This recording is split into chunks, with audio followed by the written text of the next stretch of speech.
right. About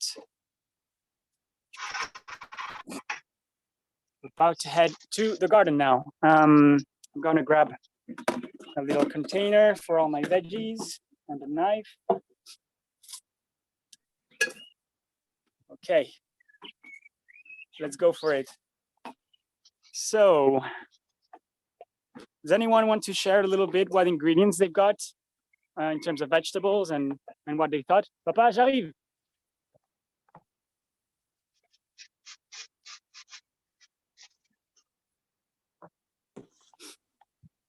I can go. Yeah. Je peux le faire. I have a squash. First of all, I was in isolation for 7 weeks because I am a caregiver to my mother. So we were really like just in total isolation in Canada, in Quebec, where I am. So I did my first organic grocery shopping this week, like in 2 months. I was so excited. So I got this beautiful squash. I got carrots. And also, well, you know, Charles, because you read my e-magazine, I'm kind of regrowing from scraps. So I took some regrowth of vegetables I had. So I have actually the end of some broccoli. I have leek, poireau. And I'm going to try, I got the tomatoes, mini tomatoes out. I'm not sure if I'll use it.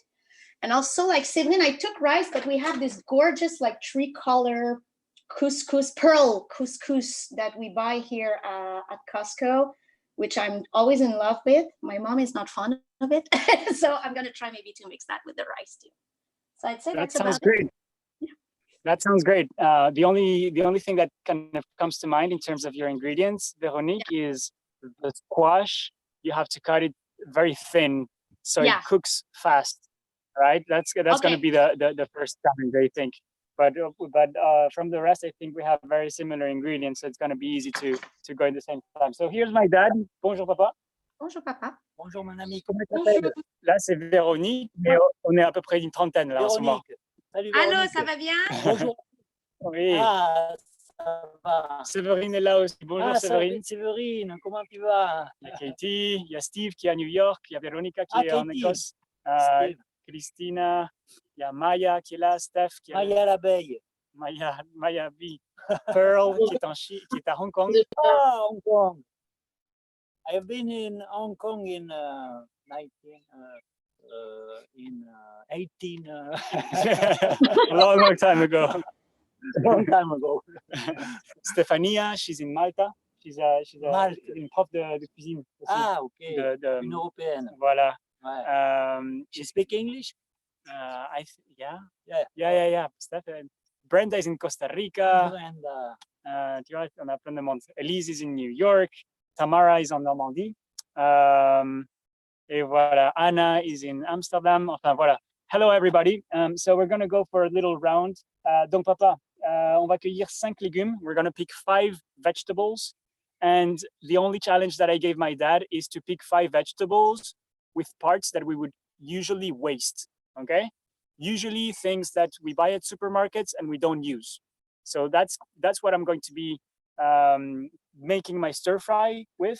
And Dad is going to show us the way. Donc, 5 morceaux de légumes qu'en général, quand on les achète au supermarché, on les jette, ça va à la poubelle, tu vois, comme les feuilles de céleri, tout ça. Ouais. So, we're gonna get started. Alors, vas-y. First of all, I want to give a big hug for everybody, each of us, each of you. So you all got a hug. Right back at you.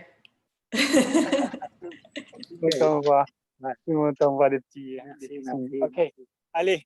So we're gonna start here with le céleri, les feuilles de céleri. Okay, so we're gonna take only the leaves from the celery. We tend to think that we only eat the stalks of the celery, right? And we only get usually the celery from here to here, more or less, in the supermarket. But look at the plant, right? It's huge. It has very long stalks when you let it grow. So you cut here. We cut here, right? Estas van a volver a crecer. Right. So we're cutting actually very near to these other 2 branches that are just starting to grow. as we cut that little tip of this branch, these two branches are going to grow, right? So we're actually helping the plant with this. Prends-en deux de plus. Two more. Everybody, if you're okay, look here. Juste au-dessus de celui-ci, là, tu vois, qui va. Right. So you just cut here, and this one branch is going to grow after that. And that's one way of making sure you take, but you also let it live. Ouais, on va prendre celui-là, ouais. So this is actually cabbage, but cabbage that grew, you know, for way beyond its time. And the little leaves is what we're gonna get. This is very similar to rapini, right? You might have seen that in certain markets. We're just gonna take the little tips like Moi, that. j'avais coupé ici, et ces deux-là ont repoussé. Right. So we had cut here a little bit, and these two grew. So we're gonna take the other two that grew. Comme ça, on a des légumes toute l'année. Right, and that's the way to have vegetables all year long. I take a bit more flowers, et puis des petites feuilles, and some leaves from the bottom like this. These ones, I have an idea on how to make them nice. I'll show you later. Et ça, c'est la preuve que c'est du légume bio parce qu'il y a des petites bêtes qui viennent piquer là, tu vois. So if there's a little hole here, it's the proof that it's organic. And there's a little, voilà. They take their part. They take their part. Du verre d'oignon. D'oignon, pareil. Là, tu So vois, this il y a is the onion. We have onions growing here, right? They're in the ground, but we're going to take the leaves of the onions. They're very sharp in flavor. Là, celui-là, il commence à monter. Et donc, on va le couper ici, en biais toujours. Yeah. Tu vois, tu vois, voilà. Right. So here, something. You can see here that there's a flower, right? There's a little sprout in the center that is starting to come up. And this sprout here, you know, the onion wants to go to seed. It wants to go to flower so he can reproduce, right? That's the life of the onion. Here, when the sprout starts, we cut it so the root, the bulb, will grow faster, and we're gonna eat this beautiful little stalk. It's really crunchy, it's very nice. And we're gonna use this to, yeah. And we slice it. We didn't cut it flat. We cut it a bit kind of with an angle, so there's no water that will stay and it doesn't rot. On va voir quoi d'autre maintenant. Ouais. Mais tu veux qu'on aille là-bas, on va Ouais. aller là-bas, là. Il y a des petits toujours pas, les gars. All right. Vas-y, allez, avance. Pour mon couleur. Pierre, en passant, tu leur montres les traits, c'est bon. Ouais, on en toujours. Ouais. We have tons of strawberries. That one to show you. He's proud of his strawberries. All right. Anyone has questions maybe on this part of the process or what we just showed you? Je n'étais pas là aux présentations, je voulais dire bonjour à Jean-Marie. C'est Séverine. Ah, c'est Séverine. Bonjour, Séverine, Oui. comment tu vas? Ça va, merci. Ah Et bon, vous? écoute, c'est gentil d'être fidèle à nos petits programmes. Là. Ça y est, maintenant c'est bon.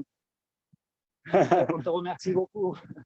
Oui, c'est bien. It's great that Et now je vais even the last... utiliser le miel. Je vais utiliser le miel. Ah oui, super. Ah ouais, super. Tu vois, ça c'est un petit peu. Ouais. Voilà. Donc, On va prendre pas là. Right, so we have already 3 vegetables. We're gonna get 2 more. On va aller voir. Il y a quoi là-bas? Des fèves? Alors ici, tu as de la veste. Tu connais ça? De la fleur de veste. C'est un petit trésor. Right. Là, tu as de la fleur de. Ah ouais, les bons, ça. d'oseille. Ah ouais, so we have, how do you say oseille in English? I forgot. En espagnol, So this is, I forgot the name in English of this plant, but this is the flower. It's a wild plant. Oseille is a green leaf that is a bit sour and tart. So, Sorrel? what's the name of Ah si, Is Sorry? it sorrel? sorrel? Sorrel. Yes, thank you. Sorrel? Sorrel. So this is sorrel flower. bravo. The Bravo, qui c'est qui a dit Soro? sorrel. Soro? Sorrel. Soro. All right, we're gonna get some broad beans. I'm gonna get some broad beans here, and I'm gonna try and take I'm gonna take a big one, but I'm also gonna take ones that are not that big, so we can use the seed pod, right? So not only the seeds, but also the seed pod we're gonna use, and I'm gonna show you how to do it. It's not, you can't do it every time, because sometimes when the broad bean has grown a lot, it is a bit too hard, too fibrous, but when it's tender like this, you can use the seed pod, and it has an amazing texture. All right, take some of this. I think 4 is enough. Great. We're going to show you the wild sorrel. This is the wild sorrel. We have some here. Right. Right. Very rich in nutrients as well. So je pense que c'est bon là, papa. Tu veux pas leur montrer la veste? Le veste, c'est un petit préservatif. So that's another wild plant. I think that's going to look great on the rice. On va trouver le nom en anglais. Quoi, la veste? La veste. Veste. Regarde. C'est des fleurs de coriandre, ça, non? Ouais, so we have here all the white flowers that you see there are coriander, coriander seeds. This is going to be great. I'm going to show you coriander flower and green seeds of coriander. You might know that coriander, the leaf, we use it a lot, right? Cilantro. But the seed of the same plant is also very aromatic, and we use it as a spice, especially in Eastern countries. c'est des petites fleurs pour toutes les filles qui nous regardent. This is flowers for all the women watching, he says. Very nice, very charming, my dad. Mama. Ok, c'est bon, papa. Salade, non? Non, c'est bon. Quelques feuilles de persil, et il faut leur donner de l'eau. Tu ne veux pas leur montrer la confit? Non, je vais y aller là. Pas trop. Prends plutôt celle de côté. Elles sont jeunes un peu. Ouais. Il faut lui donner à boire. Hein. Ça va lui faire du bien. Mais ce soir, et là, je vais les sarcler, et ce soir, on leur donne à boire. Donne, s'il te plaît. Super. And some parsley. That's my herb. Right. Merci, papa. Right. So, Anna is asking, what's the other plant? Papa, c'est comment l'herbe orange? L'herbe orange? Avec la fleur mauve, pardon. La veste? Ah, la veste. Veste. C'est ça comme ça? V-E-S-C-E. V-E-S.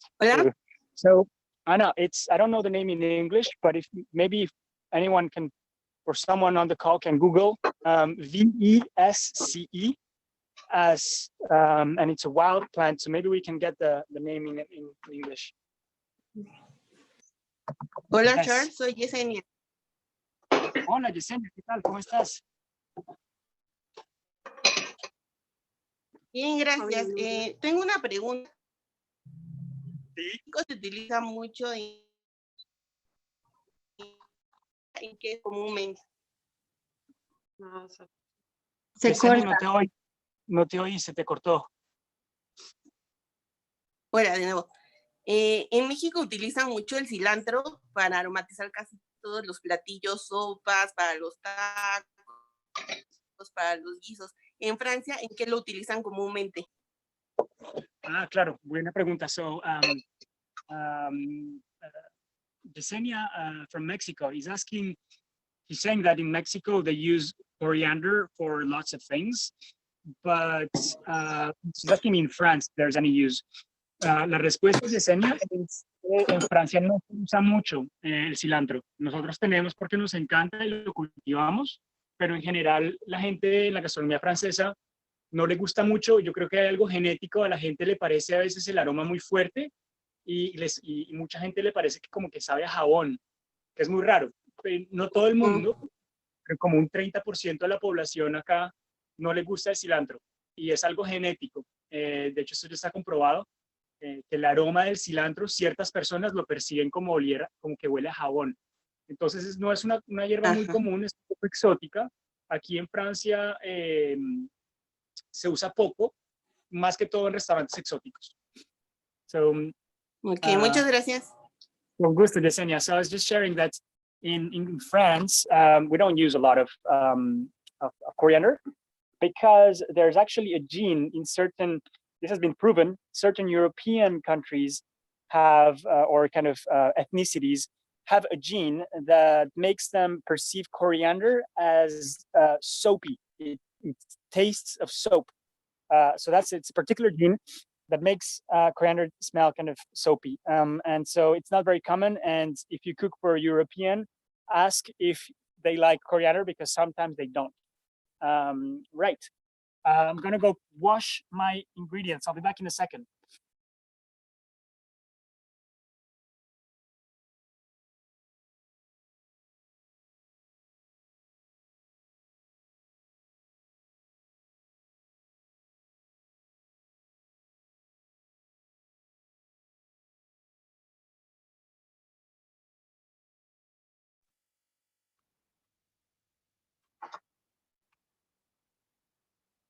I'll go ahead and share what I'm doing since we're just kind of hanging out. For those of you who don't know me, I'm Katie. I like to talk to people. I'm so excited today because I am breaking in my brand new kitchen.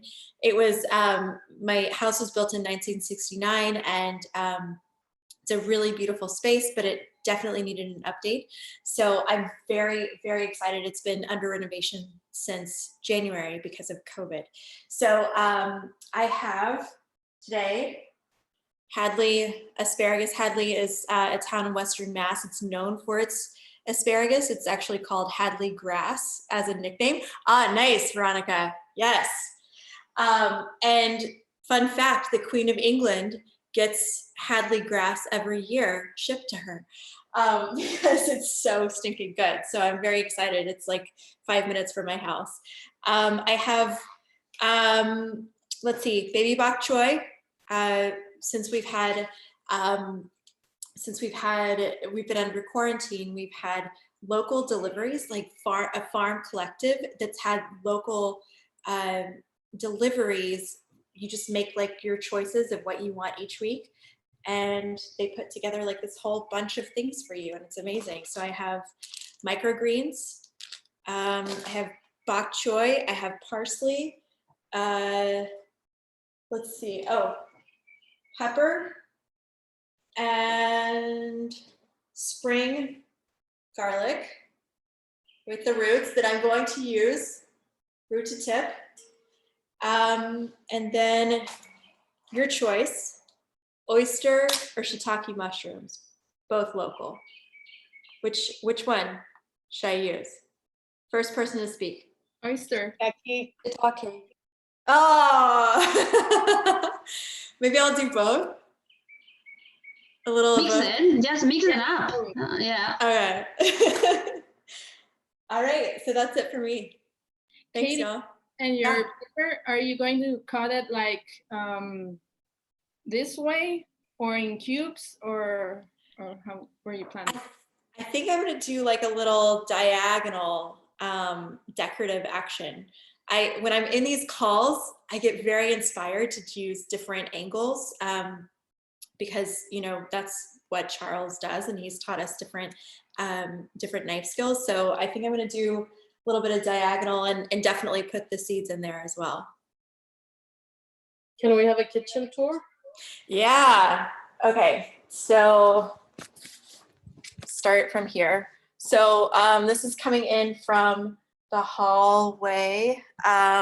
So fridge and so cabinets. Okay. So Charles inspired me. He does not know this, but I was originally thinking that I really liked the clean lines of IKEA cabinets.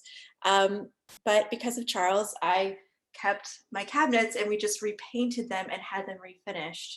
And then got quartz countertops, which was a really gross linoleum before. We got a new sink and faucet, big sink, blue. I love color. If you've seen me on Zoom calls, you've seen a lot of my walls are very colorful. New stove, an oven and microwave. And then we have this amazing, my partner is a coffee connoisseur. So we have a whole space dedicated to slow coffee.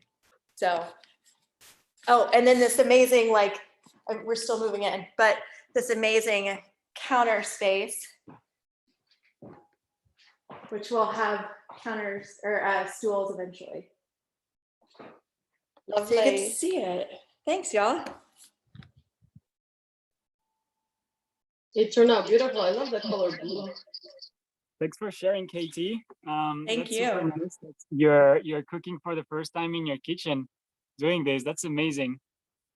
And glad that there's kind of a new way of approaching food there already embedded in the design of the kitchen. Absolutely. We've thought about where we're going to make pasta. We've already eaten off the countertop a couple of times. Yeah, it's pretty exciting. I'm very excited about it. That's cool. It's amazing. Thanks for sharing. So I want to start the cooking. First of all, okay, so here's kind of my starting point for creative starting point is what I got from the garden, and I'm of course going to try and use it all. But there's a lot here that we can when it comes to creating, and I'm inviting you to do this as well. Is take a little time to reflect on what ingredients you have and taste them. Right? We tend to forget to taste. And it happens a lot, even I would say in professional restaurant, professional chefs tend to forget that we cook with our mouth. We cook with our sense of smell, with our memories, with our experience. It's not only recipes. Often, and this is why I'm kind of not against recipes, but I'm not I don't use recipes much, and I don't talk about recipes. They're great when you want to standardize something and you want to reproduce something, but use them as guides, not gospel, right? It's use recipes as a way to inspire, to see how it could work, but trust your senses. So that's what I'm going to do now. And I want to invite you all to do that, because when you trust your senses, you are able to improvise. You are able to be free, and to not, it increases your capacity to be efficient in terms of speed, but also in terms of waste. And this is really important. That's why waste is so complex. There's no secret sauce to reduce waste. It's because it comes with wisdom, with knowledge of the ingredients that you have, right? So here, the stir fry is a perfect example for something. That is why I didn't share with you a recipe. I shared different pillars of flavor that you want to have in your recipe, in your kind of pot, but not kind of any rigid amount of ingredient with a particular set of ingredients. So that's something that I wanted to do with you. And of course, I've already tasted all this. But I'm going to show you a couple of things that I would do there. So first of all, I'm super attracted to the color of this, and of course, I would love to add it at the end of to finish the dish. This vest that I had no idea it existed. My dad just literally told me about this. So I'm going to try them. Right, so they're super fragile, but they have a bit of a pea aroma, like they taste of green peas. That's amazing. So I'm definitely going to add this right at the end. If I add this on the fire, they're gonna die. They're gonna turn black or brown. They're gonna die. So this is going to be raw. Maybe if I have enough of them, I could eventually season them a little bit, but just raw on top of the dish, that would be great. Same with the coriander flowers, right? Coriander flowers, they're super fragile, incredibly beautiful. And the beauty of this, so I'm tasting here, and I recommend that you do that too. The flowers have a very strong aroma, but these are the seeds of the coriander. I'm sorry, it's not very in focus, right? But here are the seeds, and these are the seeds that turn brown and that have lots of aroma. And you use a lot in cooking, in Indian cooking, for instance, it's very present. And these, the fresh seeds, right? They explode in aroma.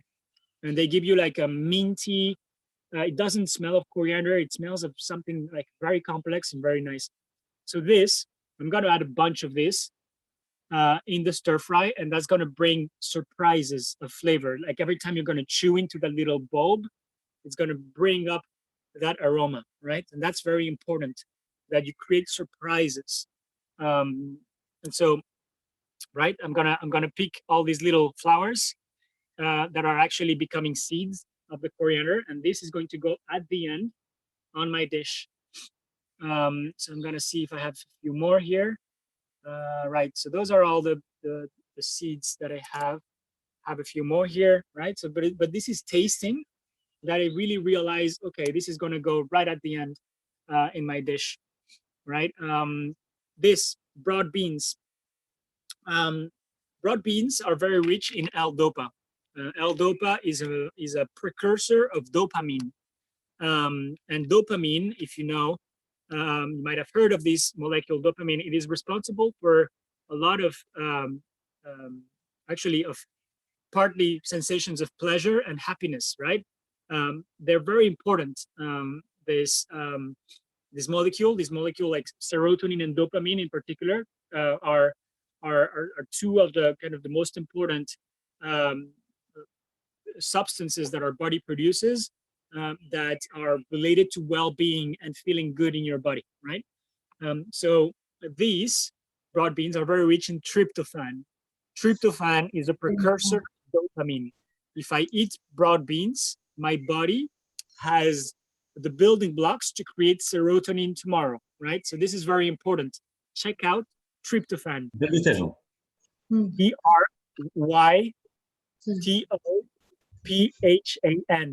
tryptophan, and find tryptophan-rich foods for your diet. It's very important. Eso es una base. Broad beans. So there's the broad bean, and I'm definitely going to use it, and I'm going to show you here, and I'm going to stay a little bit here because it's very important that you understand my process here so you can apply something similar. So the broad bean is whole, right?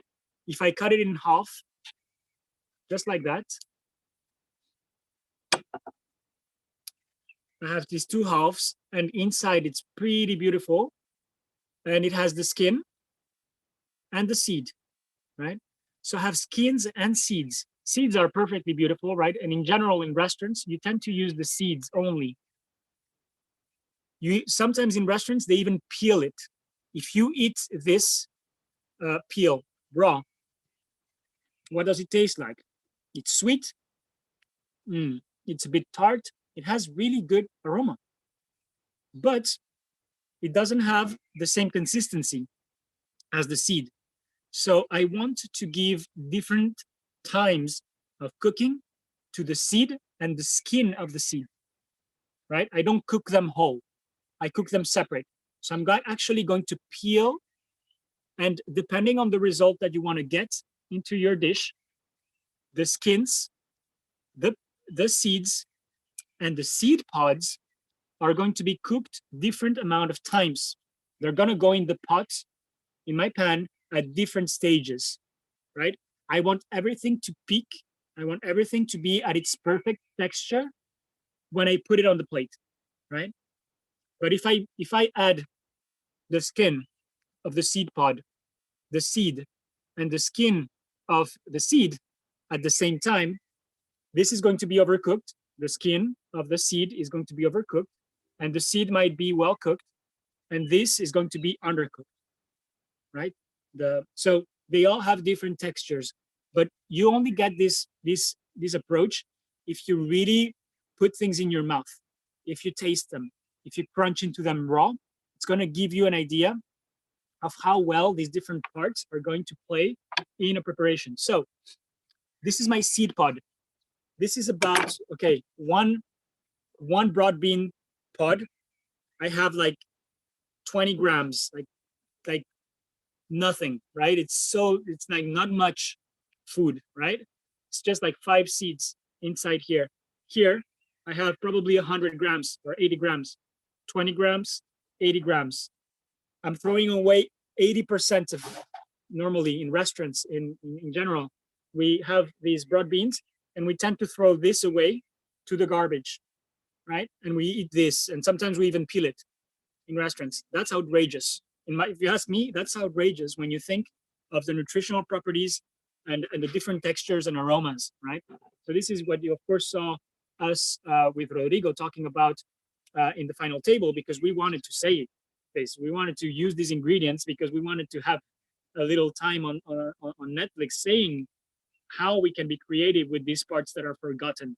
So the seed pod, I'm actually going to spend a bit more time telling you about this, right? So again here, I'm going to understand the anatomy of my vegetable, right? Inside, very soft, like almost like cotton. I touch it with my fingers. It's very soft, it's very humid, right? It's wonderful, it's actually nice. I'm like, I want to put it in my mouth and kind of almost like caress it a little bit with my tongue. It's juicy, very juicy. It's less tart than the skin of the seed. Super sweet. Actually, I'm gonna taste this after.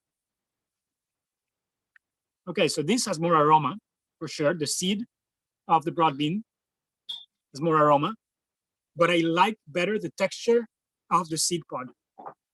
It goes to waste in most cases. This is outrageous. And if you're seeing this, and if you have maybe broad beans at home, try this, and it's really going to change your perspective on broad beans. And you're gonna be like, sí, son habas, Verónica.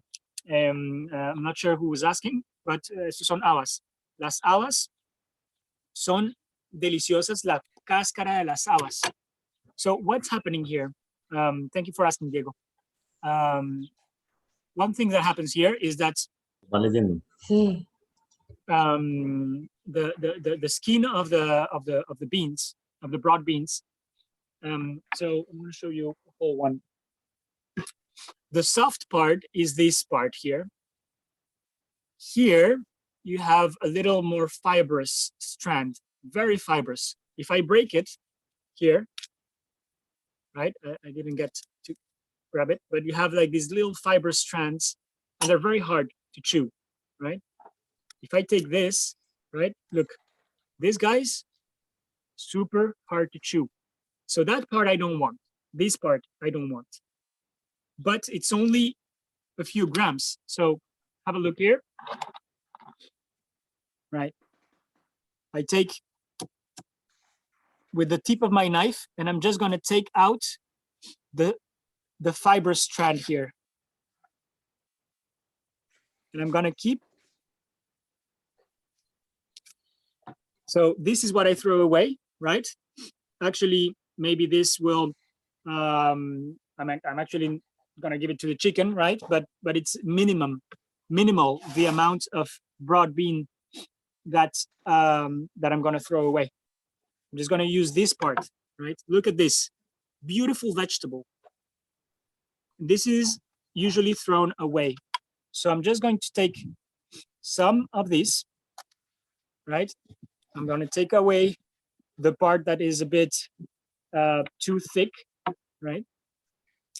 And so this is what I wanted to share with you here. And this is the beauty of also the stir fry, is that you can really play with odd things as long as it has the right texture, it has the right a nice aroma and nice color. You can put it in a stir fry, right? So stir fries are great for scraps or things that you would use as scraps, but it's absolutely fantastic. This is I'm going to show you how I'm going to cut it. So here, another one, right? So to show you again, I'm just going to take the tip of my knife, and I'm going to just take away that little fibrous strand on each side. Right? Hop. Right? So I'm only losing this. This is the fibrous strand. Veronique is realizing that you can eat most of the squash skin. Yes, exactly. That's the whole point. Right. I'm gonna just take the fibrous strand. Bye-bye. And look at these beauties. So what am I going to do with this, right? Well, what do I want to do? Do I want to do a julienne, or do I want to do little cubes, right? So I could do like tiny little cubes like this for my right. This is nice. Or maybe instead of cubes, I can do something like a julienne, right? A julienne that is just like these little sticks of it, right? Or maybe I could do diagonals like this, like little diamonds, right? Well, it's not so little, this one, but I could, you know, find a nice shape. I could do these little diamonds. They would look amazing in my rice. So how am I going to cook it? Up to you. Up to you. Up to whatever you feel, you know, you want it to bring like more texture. So I don't have many big vegetables on my stir fry. So I'm actually going to cut it in relatively large pieces like this, right? Like little diamonds. This is what I'm choosing today, right? I had not planned this, but now I'm realizing that this is what I want because of the other vegetables that I have. I don't have any big pieces, right? So here I'm kind of taking away a little bit of the parts here, tiny parts.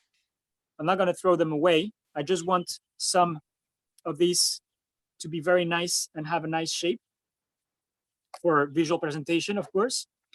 But these little scraps here that I'm apparently not using, instead of throwing them away, which is what you would do in a restaurant most of the time, you're like, oh, I cut this and I like this shape, and then all the rest just goes to waste, right? I'm not going to do that. I'm going to chop it, and it's going to add a different texture, right? But I'm still adding it, right? So all this is going to be chopped. These are beautiful little squares, right? So there we go. So this is something that I really wanted to show you today, is the broad beans. And I'm using this as an example. This is a mindset that I really, you know, if there's something I want to, you know, convey to you, teach you, is really the mindset of approaching the vegetables in a respectful way and in a wise way, which is, you know, really kind of see what your vegetable has to give, taste it, and then choose what you're going to cook with it, right? And this is kind of the little kind of little diamond shaped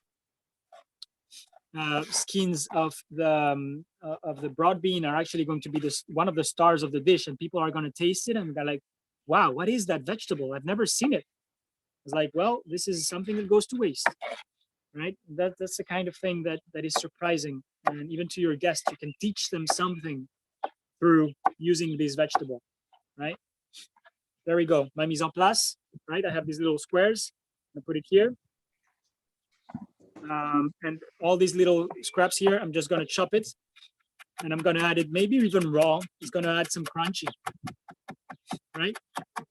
So disclaimer, something about the broad bean, and this is another part of the lesson that I want to give to you today, is I'm not sure if you saw when I harvested in the garden, and I told you I'm going to use the ones that are not too big, because by experience, if you grow broad beans too much, you end up having this very thick, too thick, so thick that there's an additional skin here. The external skin becomes too hard, right? When the broad bean is too old. When does the broad bean go too old? When we want bigger seeds, because we're only eating the seeds. And people in markets, for example, in Colombia, when I go to the market, I only find broad beans that are twice the size, because people only buy the broad beans when they're bigger. And people think that when the seeds are bigger, they taste better, which is absolutely not true. So the farmers, they just want, because the market wants, because the market doesn't know, they want bigger seeds. And hence we grow the bean so much that this is not that good to eat, right? But if you eat them if you harvest them at the right point of maturity, you have relatively big seeds, and you can still use the skin. That is very important. Why? Because you know, some people will tell you, oh no, I've tried this, it's not, you know, I can never use it, it's too fibrous. Yes, if you let the plant grow too long, if you harvest it at the right moment, it's just going to be perfect. But then this is where it comes, this is where it's not only about the farmer, this is where it's also about us consumers. Do you like preferring the not so big broad beans, the beans that are maybe this size, right? So this is very important. Someone just commented that qué bueno que hayan cosechado habitas de su huerta y que se estén dando cuenta de esto, porque realmente a mí me parece una bendición. Me parece terrible que no estemos usando la cáscara de las habas cuando son muy nutritivas y muy ricas en triptófano, que es muy bueno para... All right. Charles, we have a few other questions. Do you want to ask for a moderator so that we can continue to ask you questions while you... Thank you for reminding me. I completely forgot about the moderator. I mean, if you want to, since you're already there, Katie, do you want to moderate? Sure, I can do it.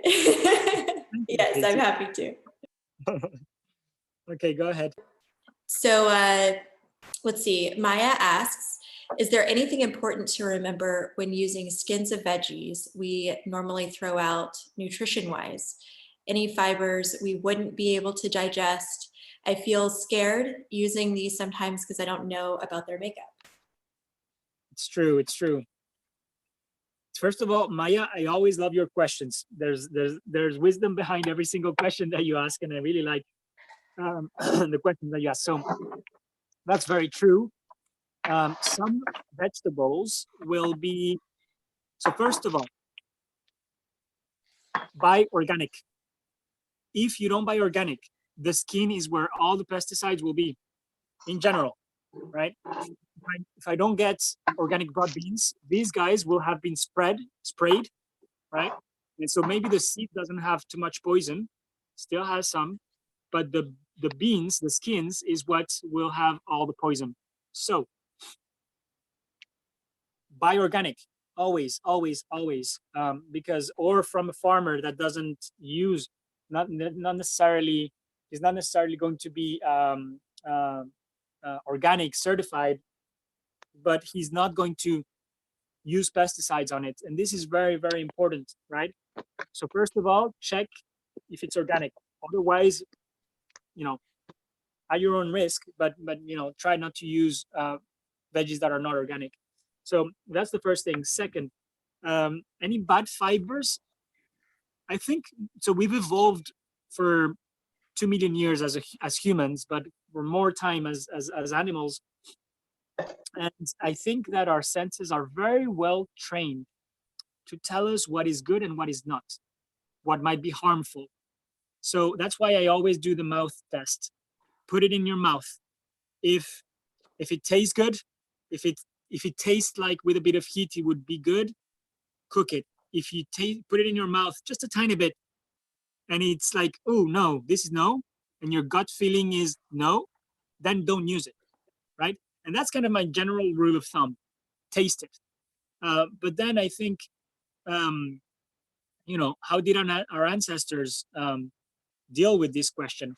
Well, they would just put it in their mouths and they would eat it when they were hungry. And then eventually, if they got sick, they wouldn't use it again. But in general, nowadays, you know, what gets us sick is the pesticides they put on our foods, not necessarily the foods themselves. I would say that nature is very generous, and as long as it tastes good to our senses, I would say it's good for our bodies. But this is, you know, an advice that requires for lots of wisdom and lots of caution. Don't put everything in your mouth and in big quantities because you might get sick, right?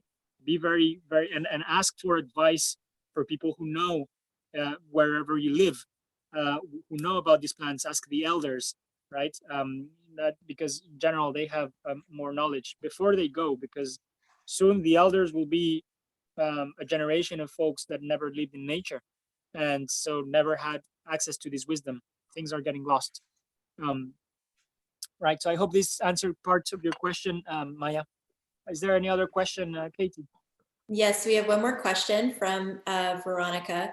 It's her first time using lemongrass and she has no idea how to cut it. And then Tamara suggested bruising it with the back of your knife and then said, let's see what Charles says. Yes, so lemongrass, one of my favorite plants. So you can use it in many ways. But let's talk about the plant itself. I don't have one here, but let's say that this is a lemongrass, right? It looks a bit like this. It has a stalk that is kind of bright green, where the roots are, and there's green parts. The green parts here are very fibrous in lemongrass. So you might want to use these, the green parts, for infusions, because they're super fibrous. You put it in your mouth, and it will almost cut your tongue, right? Again, the test of the senses. If you think you can use it, right? This is leek, right?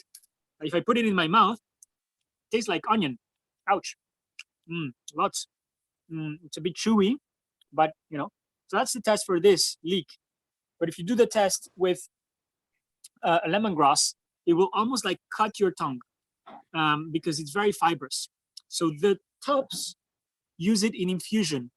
For this, put it in the water of your rice. If you have the fibrous, the green, put those in the water of your rice. If you don't have the greens, too bad, they threw them away already at the supermarket and you couldn't use them, even though they're perfectly edible, right? And this is what happens. They throw away the tops and the stems is what they sell in supermarkets, most of the cases. For the stems, what I do is I usually take out 1 or 2 peels. Bye, Grethel. It's late in the East already, in Philippines. Thank you for being here with us. Right. So what I would do with the lemongrass to finish the question, Veronica, is I would take out some of the peels, right? And the peels, the external ones, I would add them in the water with my rice. And the core part, the tender part, right in the middle, that one, I would chop it very, very thin. And I would add it in my stir fry, like that, because it's tender, right? What Steph recommended is also very valid, which is you take the back of your knife and you just kind of hammer it and pound it until it kind of breaks its fibers. It's going to release the flavor better, but still very much in infusion. You can also make a paste. So I don't have lemongrass here, but I am using lemongrass. I don't have fresh, and I have this paste, which is basically, pounded lemongrass. It's pure lemongrass with nothing else, just vinegar, sugar, salt. That's what is here. So it's a paste. So if you make it a paste, you can use it as a condiment, right? So think about that. I'm using lemongrass, great ingredient. I love lemongrass. I hope this served a little bit to make you understand. But again, the whole question is, I think every cook should have classes of ethnobotany, and not only every cook, every human should have classes in ethnobotany. If you understand the plant, you understand what is edible, you understand its nutrients, you understand tons about life, and it's incredibly formative. But think like an ethnobotanist in a way. Try to see roots, stalks, skins. Go step by step, methodically, in trying to understand. Put it in your mouth and taste, right? And this is a general rule for all veggies. Okay. I hope that was satisfying as an answer.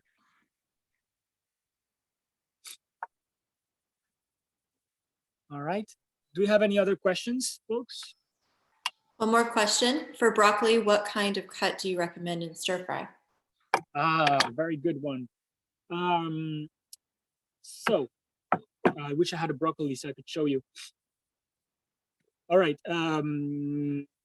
So broccoli, there's again ethnobotany, right? So if you're lucky, sometimes it happens in supermarkets with cauliflower. You get the cauliflower and you have the leaves, right? And you open the leaves and then, that's the flower. The leaves are one thing to use. Maybe your broccoli has some leaves. So first of all, leaves, use. It's very important. The leaves are amazing. The leaves look a bit like this. Of course, bigger, of cauliflower or of broccoli. And you could slice them very thin and make a julienne. You can also, just like I'm going to do with this ones, cut them like this in nice little pieces, right? I'm going to do that. So first, leaf. Then you take out this the floor. You have the stem, right, of the cauliflower, and you have all these bulbs and all these flowers. You take them apart and keep only the bulb. The central part, right, the stem of the cauliflower. Sometimes if it's an old cauliflower, it will be very fibrous, but most of the times you can simply slice it, or like this, right, either vertical or horizontal, and you can use those slices to make little cubes or chop or big cubes, right? Or you can even make triangles like this with your stem. Very important you use the stem. Sometimes it's very fibrous. So what you do is just with the tip of the knife, you lift up all the fibers and you keep only the core, which is tender. But you have fibers, just cut them very thin and put them in the stir fry. Use them, because your body needs fibers. Your body doesn't need fibers actually, because they're not absorbed, but it's very good for digestion. It helps having a smooth transit, intestinal transit. Fibers are very important for intestinal transit. So don't be afraid of taking the stem of the broccoli or the cauliflower and cut it thinly. This is why we need to have good knives. You can also do it with a mandolin. Cut it very thin, and then put it in the stir fry, because it's going to add fibers, and that's really good for you. If it's very fibrous, you need to cut it thinner. Otherwise, it's not going to be pleasurable to chew. And then the flowers, of course, what I would do, let's say that this is a broccoli or a cauliflower. I would cut them in half like this. And if they're small, that might be enough of a cut, just like half. If they're very big, the flowers, you cut them in half and then in four, right? And you have quarters. That's nice. Another thing that I tend to use with broccoli is I just shave off a little bit of the tip of the flowers, and it makes like a little green powder, and I add that at the end, and the rest I chop. So there's a lot of things to explore. This is only a few things that you can do, but I would keep them raw. And this is why it's important. If you're doing a stir fry, all the ingredients go raw in the pot, in the pan. You don't pre-cook anything, because you're going to use a lot of fire. If right now you're at home and you don't have a lot of fire, you might want to pre-cook certain ingredients. Otherwise, it's going to take a long time. But that's up to you, depending on what type of fire you have. All right. So here, I'm taking that little. I have a question, Charles, based on what you just mentioned. Yeah. So I'm using tofu as part of it. And I was right when you were saying that, I was heating up a pan to like pre-sear it, so I could just add it to the stir fry last minute. Okay. But I also have things like minced like lemongrass and a little bit of onion that I kind of I don't want it to be totally raw. So how should I manage that? I guess having time to cook down the lemongrass, and also the tofu. That's great. So what is the ingredient? I think I didn't hear the ingredient that you were going to see. It's I have medium firm tofu here. All right. So very good point. Thanks for asking, Steve. It's up to you. So when I say it's rather all the ingredients go raw in the pot, like question that. You know, it's not universal. In my case, I'm going to use all the ingredients raw. But for example, if you want to nicely sear your tofu and just put it at the end very nicely on top because of presentation, fine. But normally stir fries are more like everything tossed together, right? So I would rather kind of put like small pieces and just add it at the end so it doesn't break apart. But if you want a nice slice, very well seared, beautiful, You might want to sear it before and just put it at the end. That's up to you. It's really up to you. Same with other ingredients. If you want for presentation, just to put it on top, put them apart, put them aside. If you have a very tough ingredient, definitely pre-cook it, you know?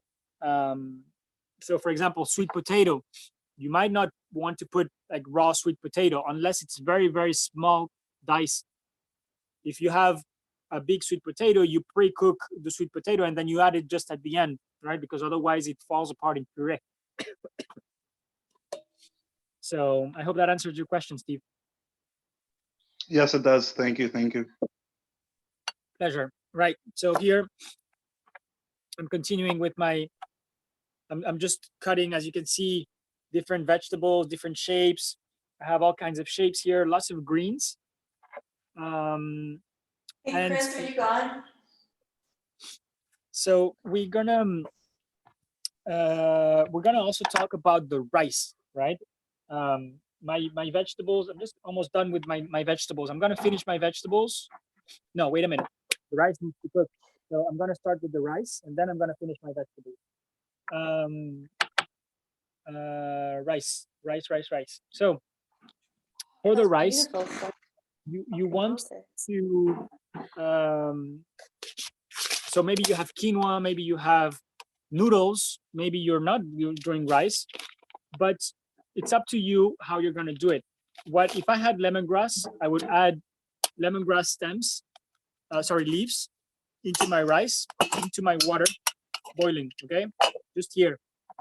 Today, I'm gonna use my rice just with nothing, right? I'm just gonna cook it by itself. And then all the ingredients like that I could add into my rice, like the garlic, like the curcuma, the turmeric, ginger, I could add this into my rice and then, you know, aromatize my rice.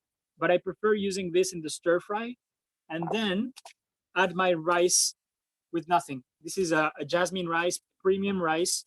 Jasmine rice has a very beautiful aroma. So I just want to keep it by itself. So it carries its identity, right? But if you want to aromatize your rice, please feel free to do so. Oh, it smells beautiful. The rice is really important. There's dozens, if not hundreds, of varieties of rice. So you can really play with that.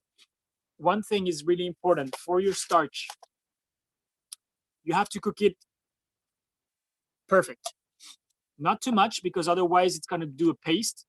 Not too little because otherwise it's not gonna be pleasurable in texture. So you really have to hit the nail on the head. You have to be very precise when cooking your starch. Sometimes it's noodles and you just soak them in water, right? And add them right at the end. Sometimes, depending on the type of rice, some rice will be more sticky, some rice will be more soft. It depends, right? So, yeah. Could I add something in relation to that? Yes, please. I, just for anyone else that's in a similar position, I was using couscous and I made a batch earlier in this session and it was too mushy. And, you know, I put it in a bowl, I'm gonna save it for something else. And I was gonna switch to rice as a result of failing at the couscous. And Veronique and a couple other people here mentioned that they were using couscous. So I was like, let me do it again. So, you know, I cleaned out the entire pan, soap and water, and did a second batch of couscous. And I'm very glad that I stayed resilient. So for anyone else who messes up their first batch, as long as you're not throwing it out, it's not that bad of a situation. Yeah, Steve, thanks for that. And you're right, you know, be resilient and if you don't make it right the first time, you're learning. And that's important. So definitely, you know, stick to it. And couscous, you know, it's so easy to go over with that ingredient. Sometimes you just add a bit of water and leave it there for 5 minutes and it's ready. So yeah, you gotta really be precise with cooking your starch. Okay, I'm gonna start cooking my rice. So, you know, there's many ways of cooking rice, but in particular here, we just want to boil it. So I'm gonna add one quantity of rice with 5 quantities of water. 1, 2, 3, 4, 5. And you can, if you want, you can add salt here. You can add aromas, you can add whatever you want, but really up to you. In this case, I just want with nothing. I'm not washing it, right? You can wash your rice if you want less starch. I'm not washing it, I'm keeping it simple. I just want the simple thing. So normally you add boiling water. So here I just added cold water. Okay. It's not gonna, I'm just gonna be tasting it as it goes, so I don't overcook it. So my rice is cooking. Now I can go back. I have 10 more minutes until my rice is ready. So I'm gonna prepare a few more ingredients. I have some nice light here, so you can, from the sun, so you can see a nice cutting board. Right. My onion stems. So these guys, I'm definitely gonna add them right at the end. Why? Because they're so fragile. They're so fragile, meaning that if I overheat them, they're gonna break apart. So I'm just going to slice them very thinly and add them at the end. So that's for my onion.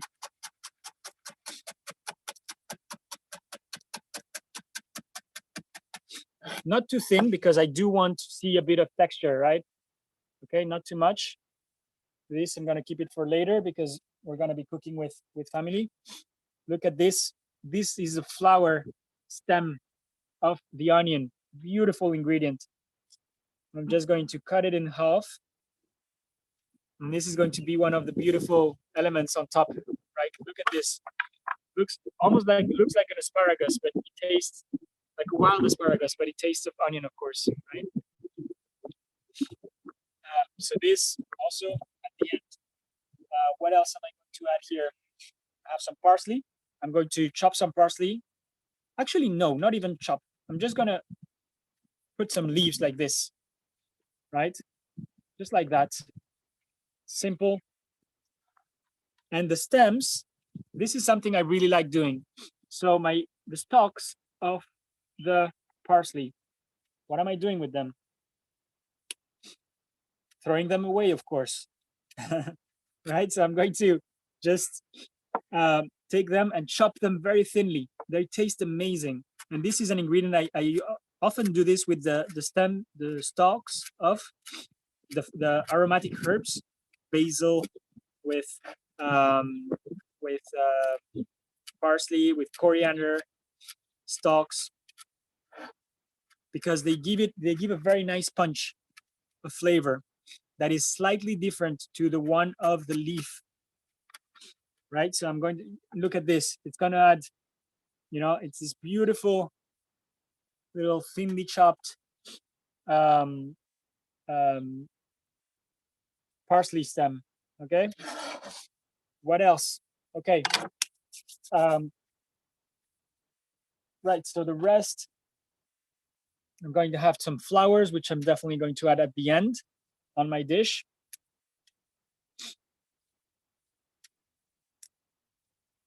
Right, and some more stalks like this, and I'm going to add more like at the beginning. Right. Charles, Okay, we have some questions specifically about the rice. Yes, please. Brenda says, I would like to add egg to the fried rice. Should I cook it before or during the fried rice cooking? Very good question, Brenda. I have my eggs too. And this is my umami ingredient. Remember I mentioned we must have an umami ingredient. Eggs are the umami. They bring that meatiness to the whole thing. So how am I going to use my egg? You can of course cook it up before if you want, but it's not going to be pervasive in all of your rice. It's not going to go everywhere. So what I recommend is that you break the egg. I'm actually going to do it now. You break the egg, right? I'm going to do a small fried rice because we're not going to eat with family yet. So I'm just going to use one egg, right? Just to show you. And you're going to beat your egg. And you're going to add it as you cook it. This is going to go towards the end, or maybe towards the middle, or maybe towards the beginning. You know, it's depending on the cook. as many fried rices as there are people cooking fried rice, right? So some people will add the egg at the beginning, some will add it in the middle, some will add it at the end. It depends if you want it more soft, more to bring like humidity, or more just to bring the flavor, right? So if you want, just maybe just to season it a little bit with salt, I'm gonna bring my salt.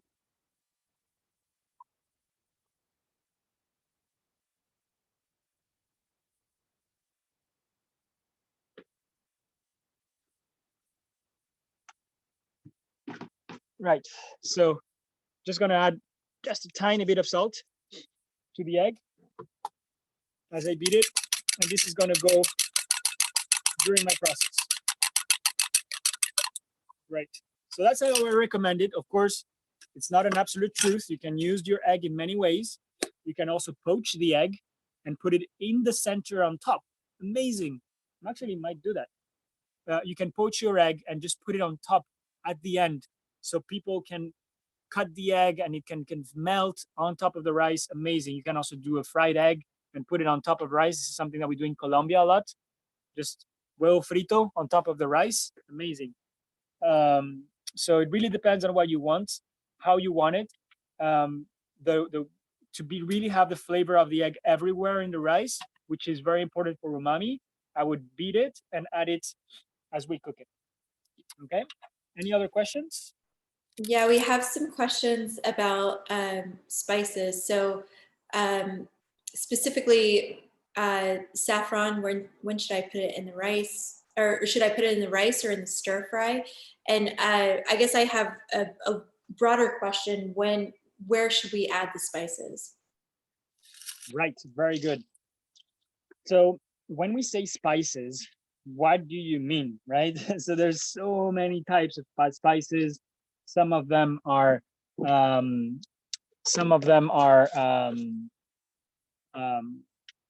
paste. Some of them are dry. Some of them are fresh, right? So I could say that, you know, this coriander seed fresh is a spice, because normally if you find it kind of dry, you ground it and it's a spice. But here, you know, it's something that has a lot of flavor, I guess we can understand by spice. When to add it depends it on what spice and on what you want to achieve. So again, here, I'm giving you an answer that is not an answer. It's the answer of trusting your intuition, asking the experts, and really seeing depending on what type of spice you have. So for example, okay, we have saffron, a spice that is quite expensive, beautiful spice. It's actually not I mean, we can call it spice in the ancient term of spices, which came from, you know, faraway lands and in like in the Eurocentric kind of perspective. But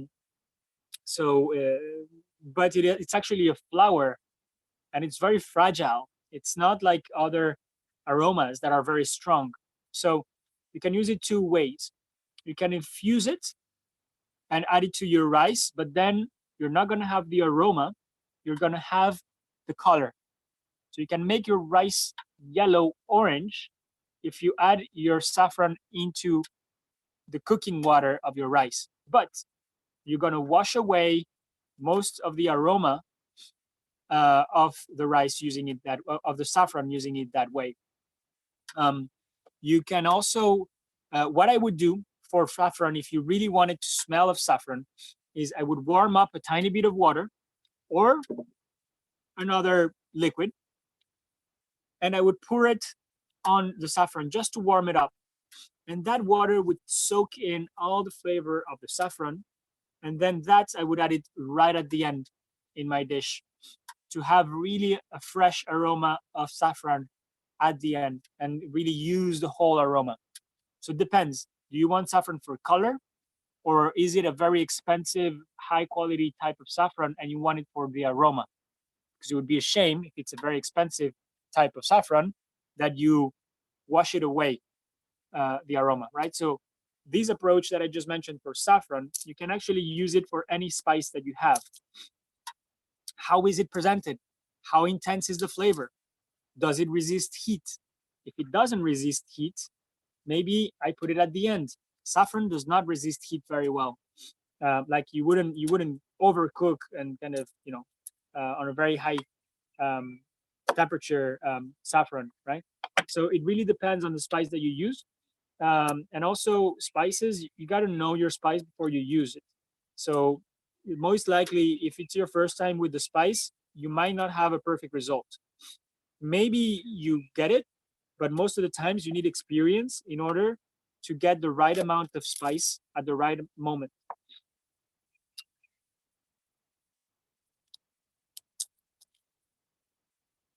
Okay, and Esmeralda is going to ask the question that was posed in Spanish.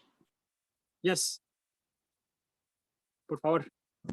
Okay, there's a question. Está preguntando si pueden usar flores de capuchina. Sí. Ay, qué buena. Buenísima. Las capuchinas son increíbles. Y las capuchinas, están las flores, está la hoja, ¿no? La hoja de la capuchina resiste un poquito más la temperatura, ¿no? Es de pronto como tal, se puede cortar en un pedacito así o se puede dejar entera, se puede cortar en julianas y agregar y saltear un poquito, pero el pétalo sí, muy delicadamente ponerlo al final. Okay. Ya yo creo que de decoración al final del plato, como voy a utilizar estas flores, porque si no se marchitan, ¿ya? So I was just saying that for nasturtium, someone asked about nasturtium. You want the leaf to be, you can cook a little bit the leaf and you can cut it in particular ways. But the flower, you can, you know, it will die off if you heat it. So you just add it on top of your dish. Las hojas, sí. Gracias. Con mucho gusto. Right. What else do I have here? Okay, so I have the garlic. Okay. Garlic, you might have seen me do this already, but you know, for maybe those who don't have the knife or want to learn about the knife skills, how do I make this garlic? So I can either cut it in cubes if I want little cubes, right? So let's do 3 ways. I can, okay, I want you to really see this. So I'm gonna put my knife a bit closer. Right. So garlic for stir fry, very important, but this is a skill that you can learn for any type of dish that you're going to prepare. So you can cut it in slices, right? And then in little sticks, and then in little cubes. What this is going to do, right, is different in terms of flavor than if I take my garlic and I crush it, right? And I squeeze it with the back of my knife. And then I squeeze it even more.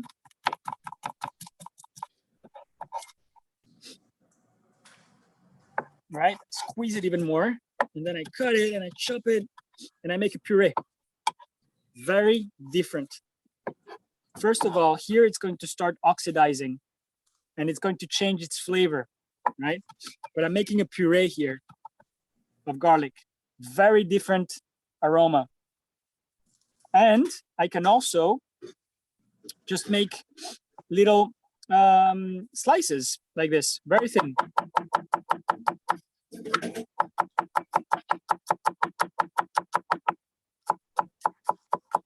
Right?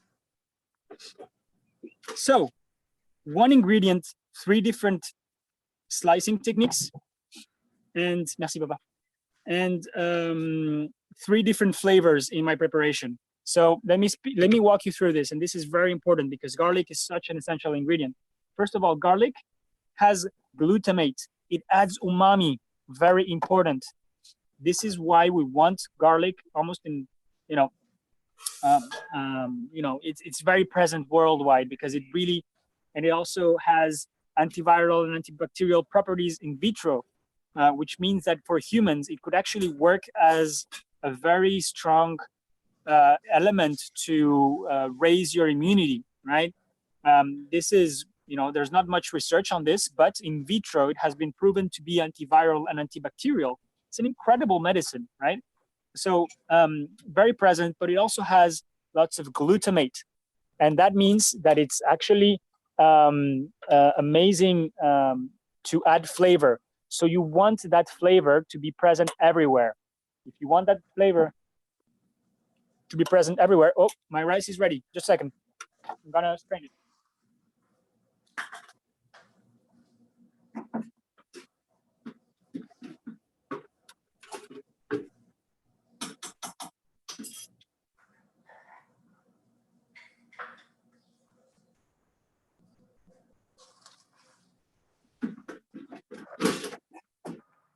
Right. So my rice is ready. Like, look at this. It kind of falls, right? It's kind of it's not sticky, right? It's all different grains. If I left it 1 minute more, it will be overcooked. But right now it's good. It still has a bit al dente, right? It still has a bit of resistance.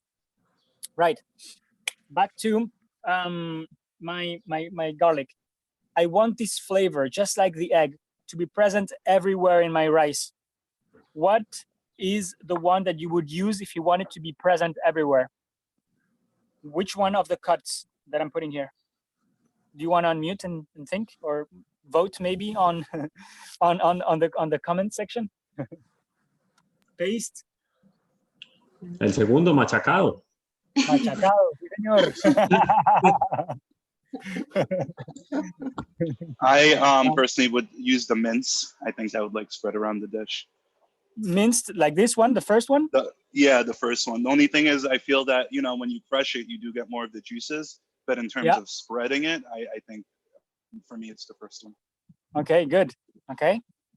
Thanks, Steve. So some folks have said, what's the verdict? Because I don't see the comments, KG. What's the verdict? Puree. Which one? Puree? All right. So both Steve and those who say puree are right.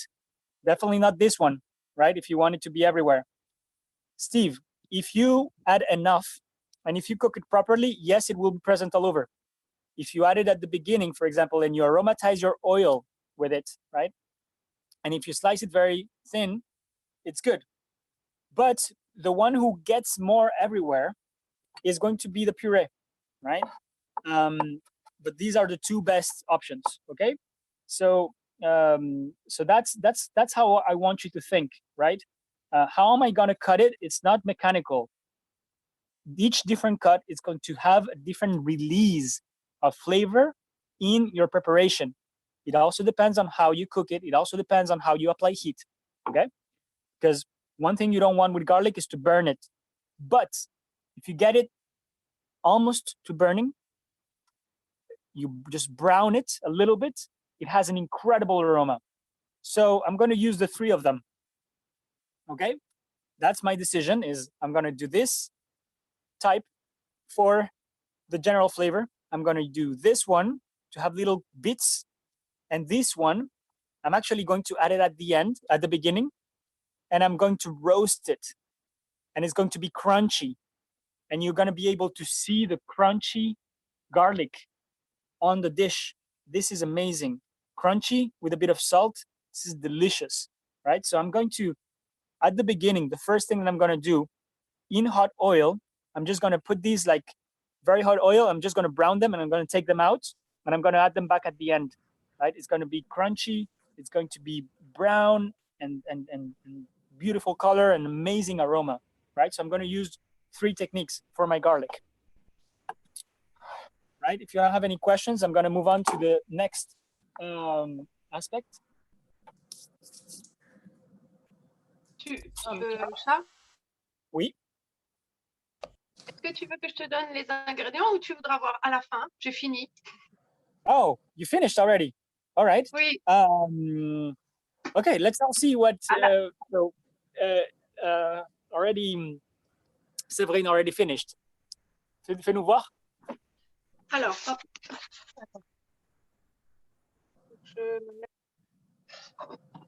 Donc, oups.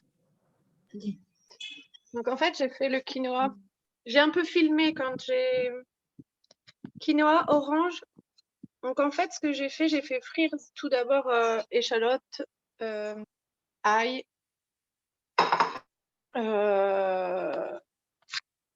Alors, j'avais des herbes, de la mélisse, Ah, wow, des lemon fans de balm. radis des fans de radis, qu'est-ce que j'ai fait d'autre? Des oranges, Ouais, orange. de la menthe, de l'échalote, Uh-huh. je l'ai dit, je crois. Les œufs, en fait, et j'ai fait caraméliser, alors d'abord tout ce qui va être garniture aromatique. J'ai caramélisé avec le miel de ton papa et j'ai versé les œufs crus dessus et j'ai mélangé. Nice. Tu vois?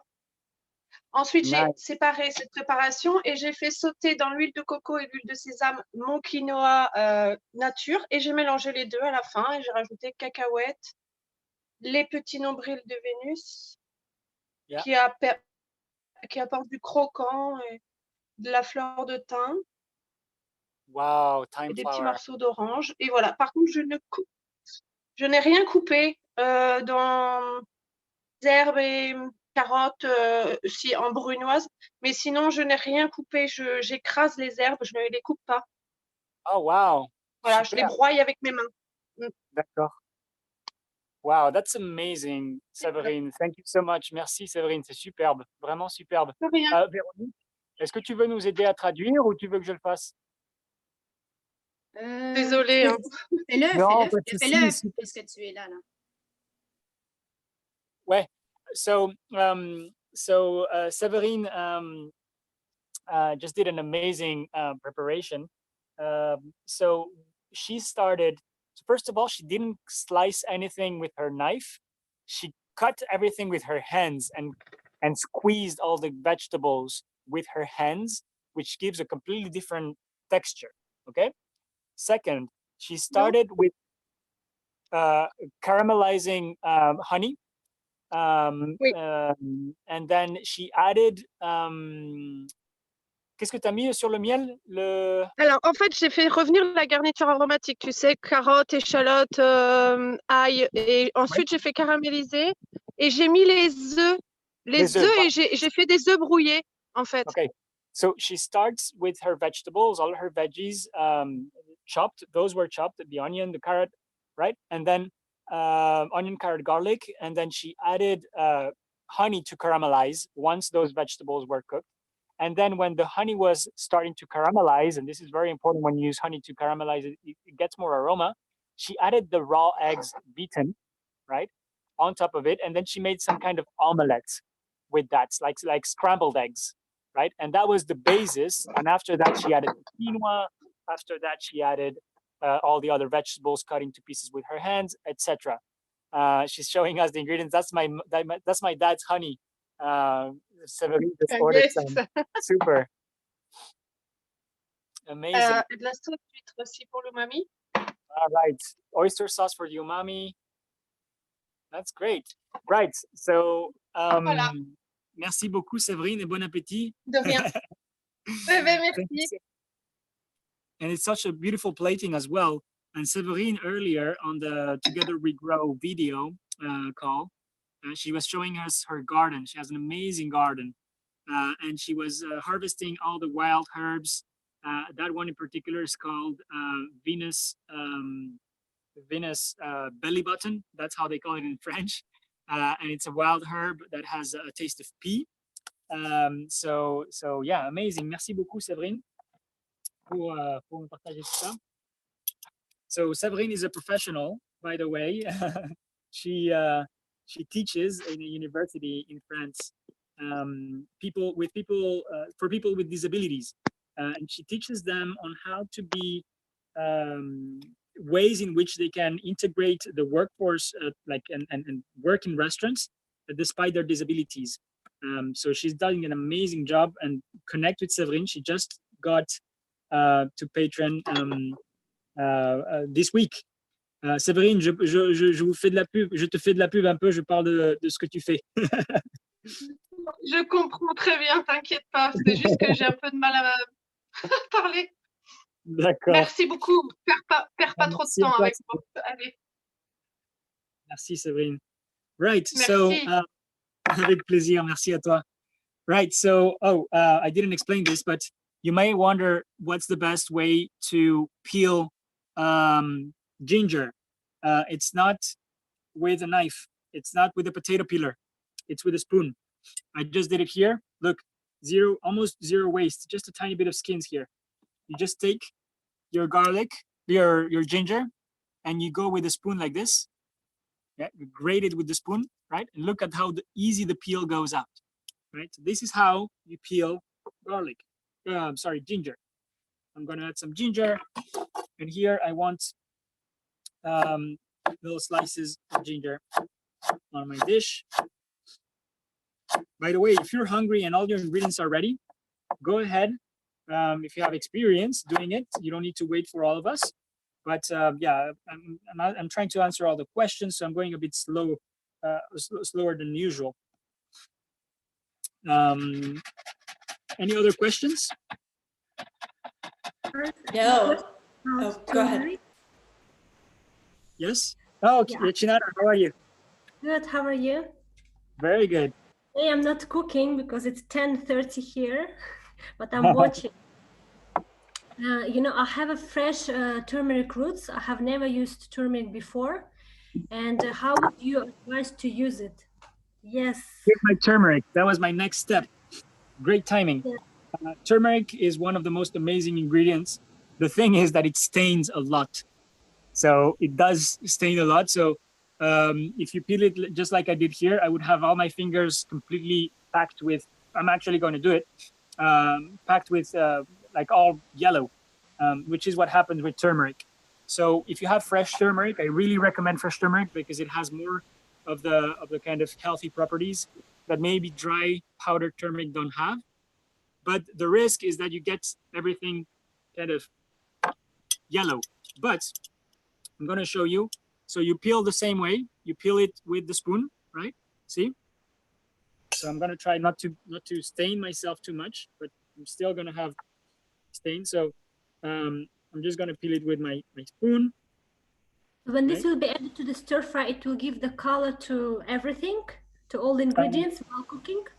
Depends on how much you put, and when you put it. If you put it at the beginning and you put lots of it, it's very likely that your stir fry is going to be yellow. If you add it towards the end and you don't put too much, you're going to have tiny pieces of yellow, and it's going to be very nice. Right, so here you can see a little bit, my fingers are getting a bit yellow, not too much. So this, you can also grate it like you would grate Parmesan cheese and make it puree, or you can cut it with your knife. So I like pieces. I like to chew on it. So I'm going to cut actually kind of big pieces like this. Okay, but it really depends. Just like the garlic, same thing. Do you want it big pieces? Do you want it puree? Do you want it small pieces? It's up to you. It's up to what you want to do with it, right? Right. So I think I'm almost ready here. Yeah, all my ingredients are ready. Any other questions before we go? Oh, I'm missing the onion. I'm gonna get the onion. What are the questions we have? I think we're all caught up in the chat. I had a question for Charles when he gets back, but it's about coloring rice. Like, how does that work in the process? Say it again about coloring rice. Coloring rice, like if you go to an Indian restaurant, like you always get like yellow rice or maybe like purple rice. Like how does that work in the cooking process? Right. So for example, if I wanted to have yellow rice today, I would have added my turmeric, grated in my rice when it's cooking. Right. So I would have added in the water where my rice is cooking, and the whole thing would have been yellow. It would have been very nice. So that's one way. But then it depends on what you want to color it with. If you want it green, for instance, you can also just blend some spinach, right? You blend the spinach and you add it at the end in your rice, in a stir fry. And you just saute it at the end with a bit of basically spinach puree, and it's going to become green, bright green. So it really depends on what you want to do and what color you want to approach. But it's either when you cook the rice, or at the end, adding a sauce or a liquid that has lots of color and will give the color to everything. Does that make sense? Thank you. Okay, Reed. So sorry for missing that, Reed. No problem. All right. Okay, so last thing, my onion. I'm gonna do two things here because I really like onion. I'm gonna take the center of my onion, right? This is the most tender part, right? And this part, I'm going to cut it like this, big pieces, big chunks, because I want big chunks of onion and probably well caramelized. And the rest, I'm going to make it kind of more slices.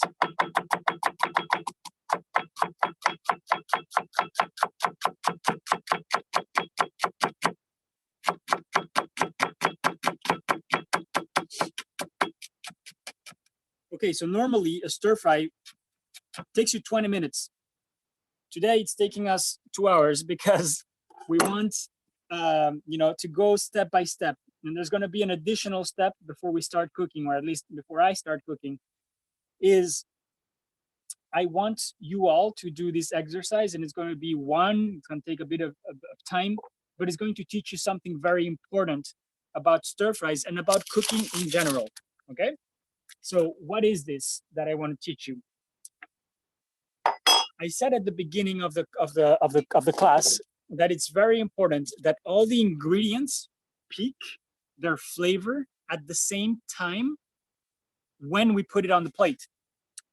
You want the flavors to peak in terms of texture, in terms of aroma, in terms of color, all at the same time.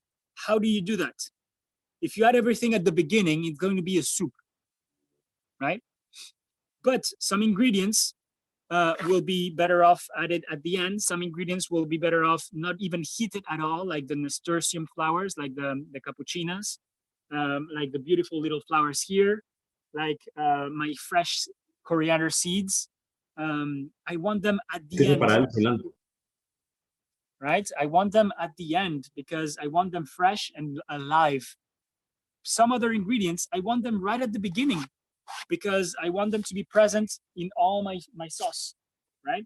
So my garlic is going to go here at the beginning, right? And the powder, and then also these little stems, and what else is going to go at the beginning, right? So I want you all now, you have your ingredients, maybe in bowls, maybe on your cutting board, like myself. I'm gonna do something here. I'm gonna put the camera right here. And I want you to understand the flow in time of your, and this is very important, okay? Normally you do this completely intuitively, by experience, right? Or maybe following a recipe, you know which order your ingredients are best served. But I'm going to do this step by step, methodically, so you understand how to really make a good stir fry where your ingredients come all together at the same time. And this is for stir fries, but think about this as a universal technique, right? It's a universal technique. Oh, someone mentioned mushrooms. I forgot my mushrooms. Thank you for asking that.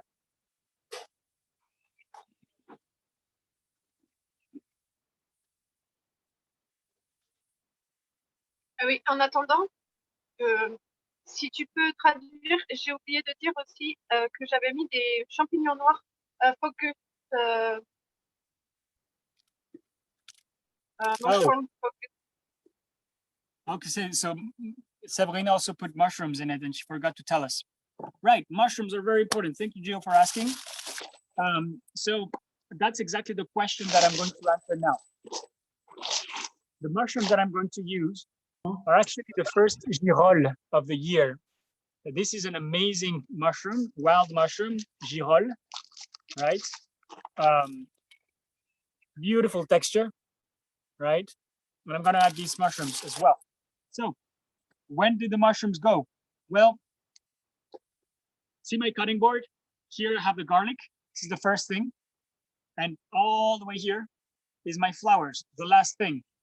I'm going to order my ingredients on my cutting board from the first one that is going to be cooked to the last one, okay? And this is going to be good for you to understand the flow of your ingredients. So I'm going to ask you to do the same exercise. What is going to go first? What is going to go last? I don't have all the answers right now, but intuitively, because I have experience cooking, if I started cooking and I was in a hurry, I would just start throwing in the order that I know is the order. But here we're going to do it methodically, so that way we get to an optimal result. So first the garlic, right? Then I'm going to add the onions, right? The bulb onions, which I'm going to kind of roast a little bit, and the fresh the thin onions. Okay. These bulbs, I'm going to sear them together with the little these ones, the slices of garlic. I'm gonna give them color together, and then I'm gonna take them out, and I'm gonna leave these guys. Okay. So then, what's next? What is the vegetable of all of these that needs to cook most, that needs more heat, that needs more time? You know a little bit of what's going on, right? I'm going to give you the answer, but if you want to say it, feel free to unmute. Charles. Las ¿Sí? cáscaras de las habas. Las cáscaras de las habas, así es. Okay. Right? So the peel of the peel, the skin of the broad beans is the first thing that is going to come, almost the first, because I'm also going to add a bit of carrot, which I forgot, but it adds a bit of color, right? But here I have lots of greens and I want more color contrast. The more colorful your cutting board, the more colorful your dish. That makes sense, right? So I'm gonna just slice a few carrots, and that's going to be the next ingredient after the onions, together with the skins of the broad bean, which are going to take more time to cook than the seeds, okay? Very important. So I'm gonna start moving around here a little bit like a puzzle. I'm gonna start moving from this side, the first thing, to this side, the last thing, okay? So I'm gonna start rearranging all this. You can do the same. The fresh onions sliced nicely, those go at the end, right? See, same ingredient at the beginning, but different times. They go at different times in the pot, right? This guy goes right at the end as well. These guys go here. The little skins, they go here. The celery goes also at the same time with the beans. The other celeries go a little bit later in the game. These leaves will go at the same time with the celery and the bean seeds. The bean skins, they cook a bit faster, right? So I'm going to add them together with my fresh onion, right? Good. My ginger is gonna come together with my turmeric right here at the same time with the carrots, actually, okay? So here we go. I just reorganized quite quickly all my ingredients in the order in which they're gonna go into my pot. 1, 2, 3, 4, 5, 6 steps, okay? That's very important, and I recommend you do the same. When is my egg going to go? That's gonna come next, right? When I have all the ingredients here, the baseline of the aromas, the pillars, remember that I mentioned garlic, onion, and then some of the vegetables that need more heat to cook. I'm gonna add the egg, which is probably going to be after all these greens, after the onions and the skins. Right here is going to be my egg, right? Are you still sorry, are you still poaching the egg, or are you gonna scramble it? No, I'm just gonna scramble it. I'm not gonna poach it. I'm gonna add my mushrooms. My mushrooms do need a bit of heat, right? Because they need to cook. So I'm not gonna add them too late in the game, because otherwise they would be raw. But the shimeji mushrooms that Brenda has, she might want to add them towards the end because they're smaller. Mine are going to probably go before the egg. Okay. Charles, what if we have a sweet fruit? Would that come at the end? Ooh, depends on what fruit. If it's pineapple, you might want to add it towards the beginning. If it's unripe pineapple, if it's very ripe pineapple, it's going to break apart. But if you want like in the nice cubes and you want to heat them a bit so they get caramelized, add them with the onions, right? But if you have very sweet, very kind of ripe pineapple, you might want to add it towards the end. Mango, if it's unripe at the beginning, maybe. If it's very ripe, towards the end. What else? What other fruit? Depends. Do you want that fruit? Charles, it's Esmeralda. I'm sorry, it's me. I'm the one with the pineapple. I also have pineapple. I have grapes. Can I use grapes? Grapes. Huh. Maybe, yeah. It wouldn't come to mind as a thing, you know, but why not? Maybe add a couple and see what it. You know, I would definitely add dried raisins, dried grapes, but I'm not sure about fresh grapes. You can try. And let us know if it works. But it wouldn't be the first kind of thing. Pineapple, 100% yes. Okay. Thank you. Pleasure. We have other questions about when to add things. So we have 4 things: cauliflower, orange, grapefruit, and rhubarb. Right, great. Wow, rhubarb. Rhubarb. So there's one universal question that doesn't answer the question, which is, but I have to say it, it depends on the maturity of your fruit. It depends on if you want it puree or if you want it fresh and crunchy. It depends on the other ingredients that you have, right? It depends on so many things. So it is really up to your senses. I'm not sure everything else, right? So, but everything else not going into your kind of stir fry. But you know, I can give you a little bit of advice, but it's up to you to decide when this goes, okay? And if you decide when this goes, you're gonna learn more than if I tell you this is where it should go, and maybe you think that that's the best you can do, right? So really kind of my answer, that is not an answer, is you figure it out. You try to imagine where it goes best. There's no real or, you know, there's no right or wrong answer for the question, right? It's up to your experience. I want to teach you how to cook, not how to follow recipes and follow instructions. So that's one way of answering the question, right? The other answer to the question is, for example, rhubarb. It also depends on how thick you want it. I would add rhubarb. I mean, depends. If you want the sweetness, if you want kind of the depth of the acidity of the rhubarb, I would cut it in cubes and add it towards the end. But maybe you want to slice it very thin and add it toward, I would cubes at the beginning if you want the acidity to be everywhere, but slices very thin at the end if you want the crunchiness and the freshness of it, right? So it really depends. What were the other ingredients? Cauliflower, orange, and grapefruit. Okay, orange. You definitely, if you're adding orange, you better add it at the end. Otherwise, why not use orange juice, right? So orange, you want it fresh. You might want it to add it just at the end a tiny bit so it warms up but doesn't cook, right? So I would add it with at the same time with my flowers, maybe just a few here, or maybe at the same time with my aromatic herbs, so it just kind of finishes cooking. So, but really up to you again.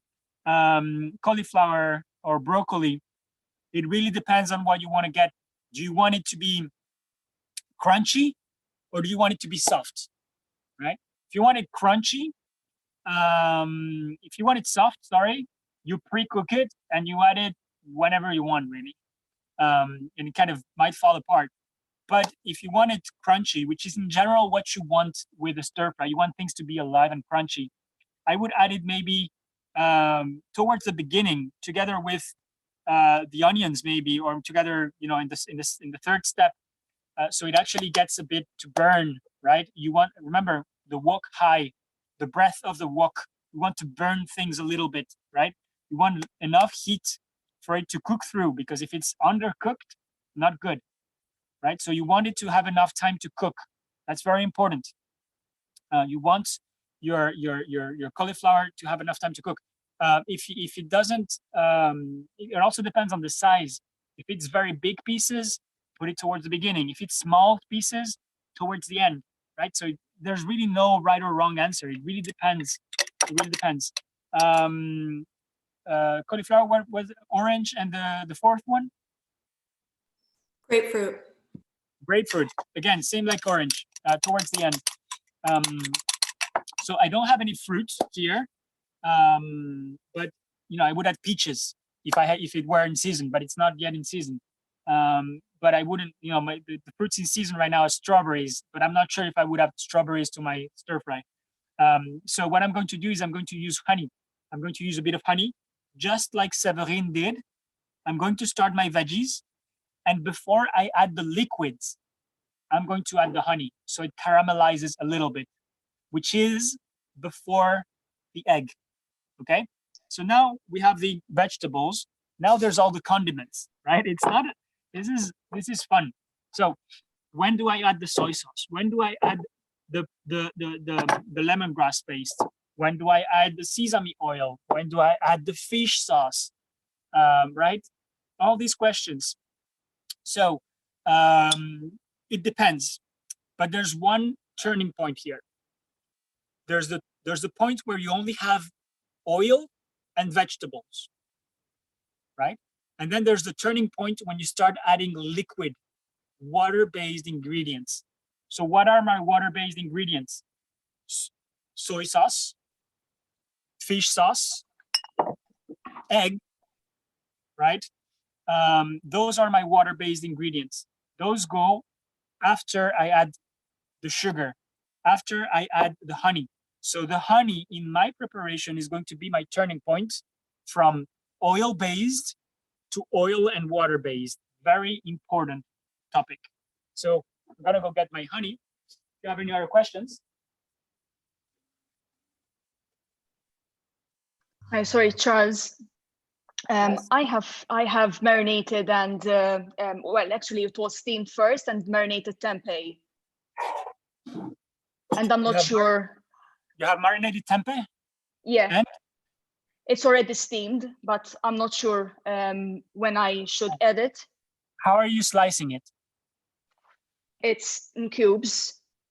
Okay, big cubes or small cubes? Like 2 centimeters on each side. Okay. 2 by 2. And tempeh in general is a bit hard, right? It's not soft like tofu. Okay. No. So depends on what you want. So first of all, it needs to have enough heat so it's hot to the center. So if you add it towards the end, it's not going to have time to cook to get hot, right? But start adding your liquid ingredients. That might be enough heat for it to warm up. Now, the big question is your tempeh hard enough to resist the heat of the oil? If it is hard enough, press it between your fingers. If it really resists, add it with the oil, and maybe it's going to start browning a little bit. It's going to get a bit of the really hot oil, and that's going to add more flavor, right? Okay, so right at the very beginning, right? After the onion, I would say, or with the onion.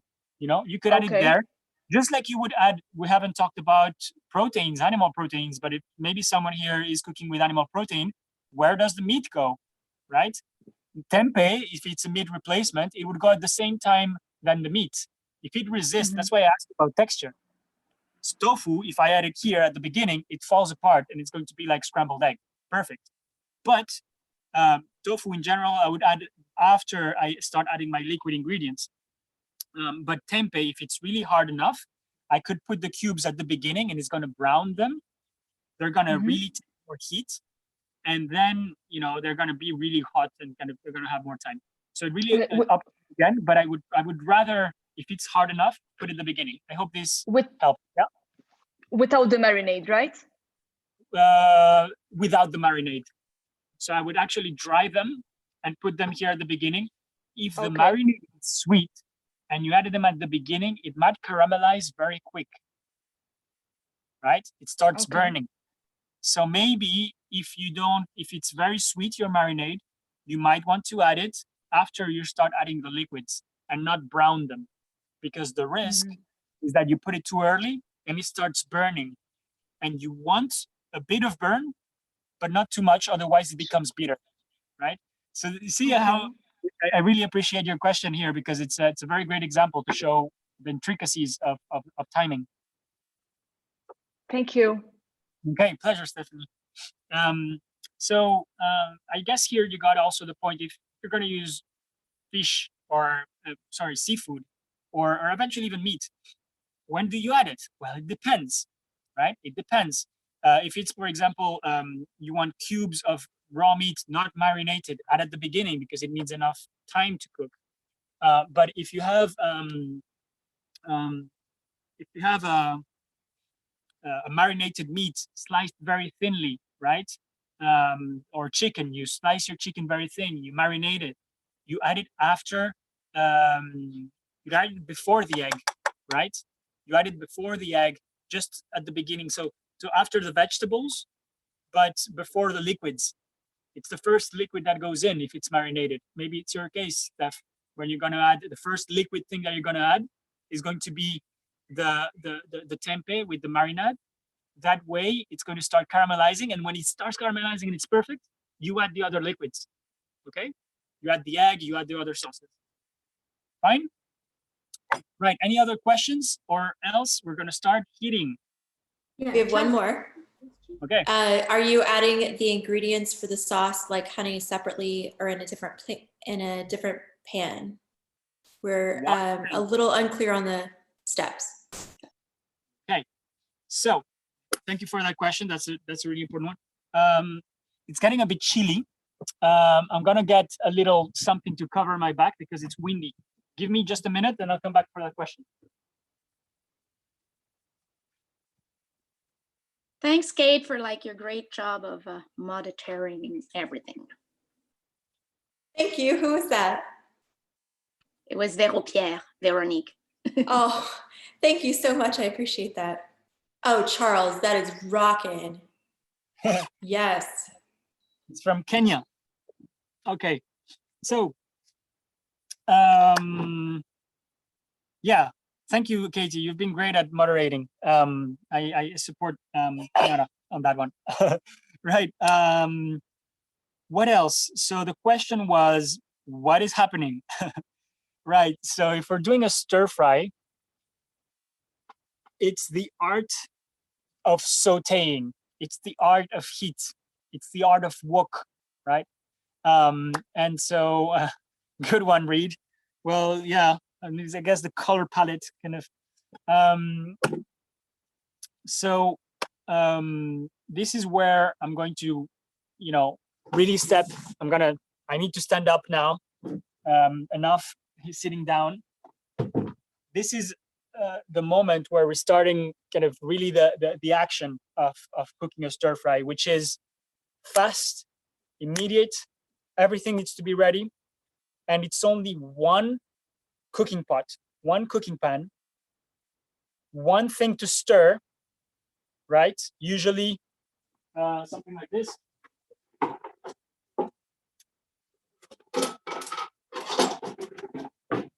You have one cooking pot, which unfortunately mine doesn't have. This is the best I have, which is not really good, and it kind of lost the handle. So I'm gonna have to play with fire and grab. And I'm not gonna grab it with my hand, but I'm gonna grab it with this. But I'm really gonna be heating myself. So not recommended to use a wok without a handle. That's not to try at home. But you have this. You have one utensil to mix everything up, and your ingredients, right? And it's going to last 2 minutes. Like this is, we've been doing all this, and then putting it together. The faster, the better. if you're in the streets in Southeast Asia and you get something like this, they literally do it in 45 seconds. Like plate, okay? And that's the heat, and that's the important thing. And it really depends on how hot you are, on how hot the fire is. So what is going to happen? We're going to add all these ingredients on the pan, one after the other, letting them cook through. We're going to add at some point the liquids, right? At the beginning, just heat, oil, and vegetables. Towards the end, some of the liquids and the sauces, and then plate, right? So before we start the fire, we need to have our plate ready. We need to have all the ingredients ready. Just a second. Oopsie. Okay, so we lost the other camera, which is okay, I guess. We're still live on YouTube, cool. So I'm going to make a little space here, and I'm gonna put this camera a bit further away. I'm just looking how much battery I have left. Oh, shoot. I'm about to run out of battery. Glad I looked, because otherwise I would be in the heat and kind of losing my connection. Just a second, I'm gonna switch phones. One day I hope I'll be able to have someone helping me with the logistics so this can be smooth. But here, sister is busy, dad is busy, and I'm enjoying this alone. So, but bear with me just a second. I need to,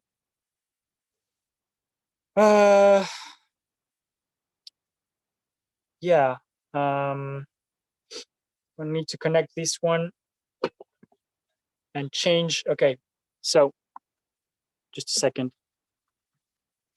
I'm gonna do a little manipulation because there's the Wi-Fi that works well is the one with this phone. So I'm gonna need to charge that phone. I'm gonna need the charger, right? Bear with me. Okay, I'm gonna take you around for a little bit. And I need to join the Zoom on this one.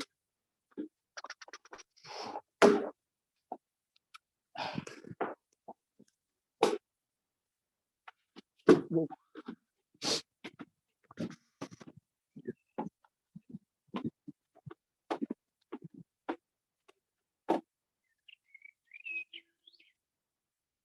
Normally, I should be joining in from another Zoom now. Great.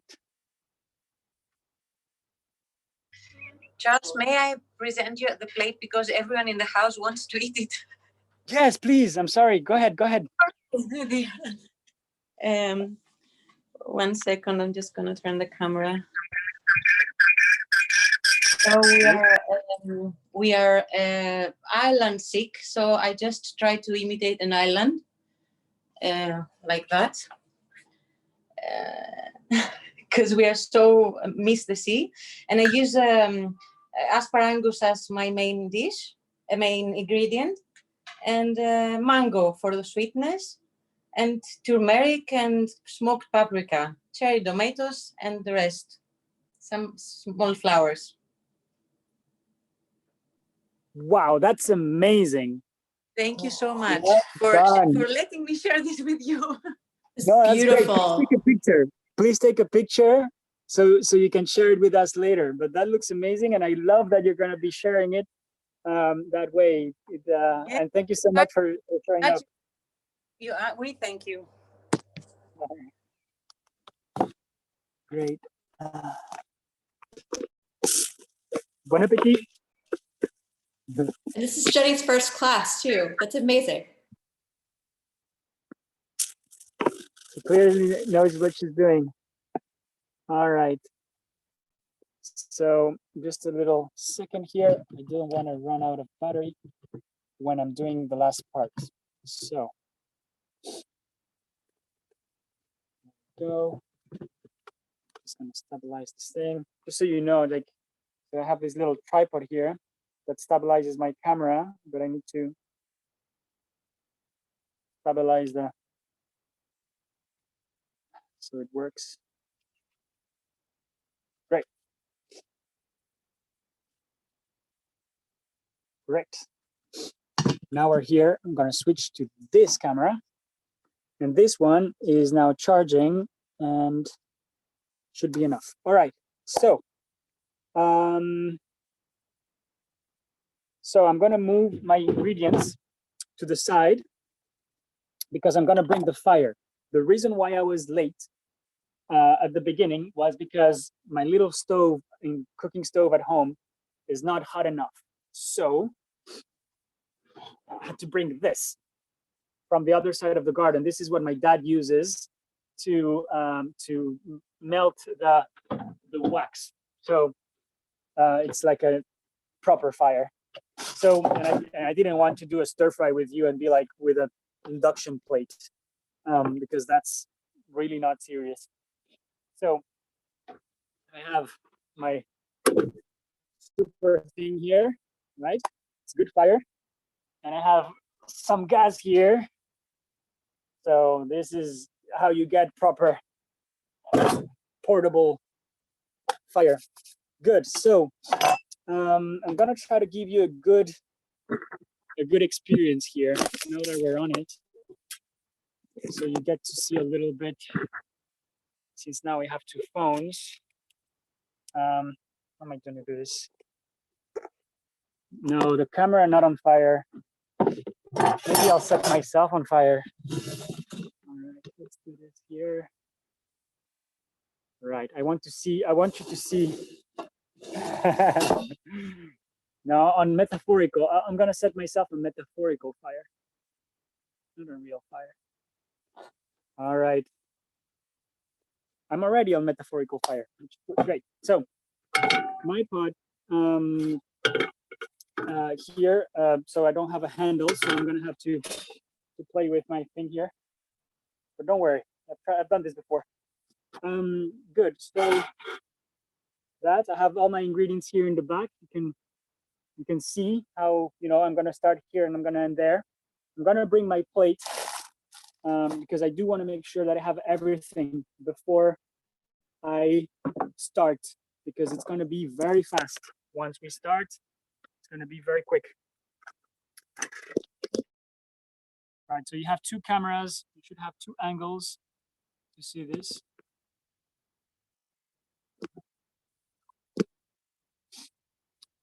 Right, so I'm gonna open all my things. You know, seems like I'm winning time here, but it really requires you to be ready. This is called mise en place. Mise en place in French means being in place, being ready, and having all your ingredients ready.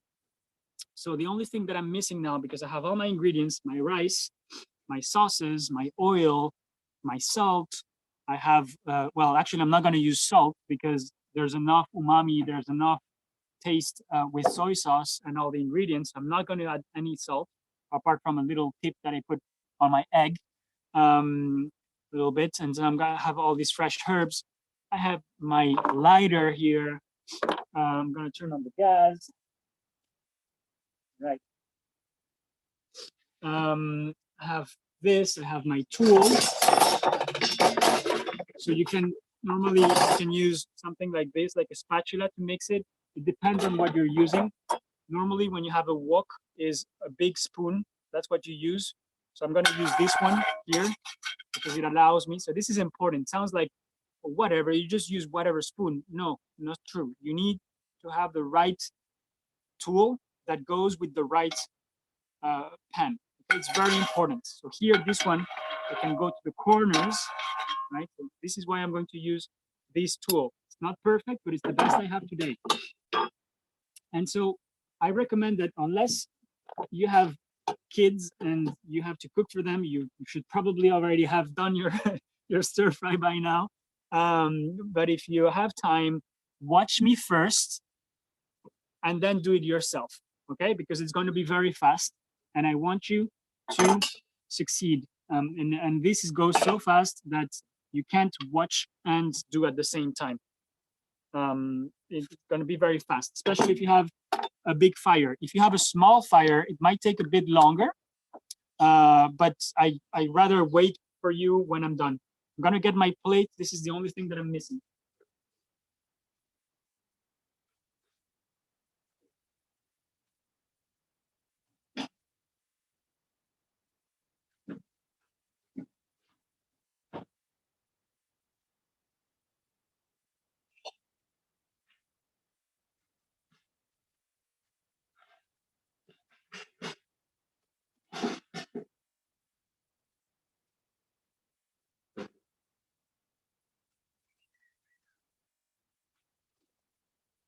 Right, so I don't know which one I'm gonna use.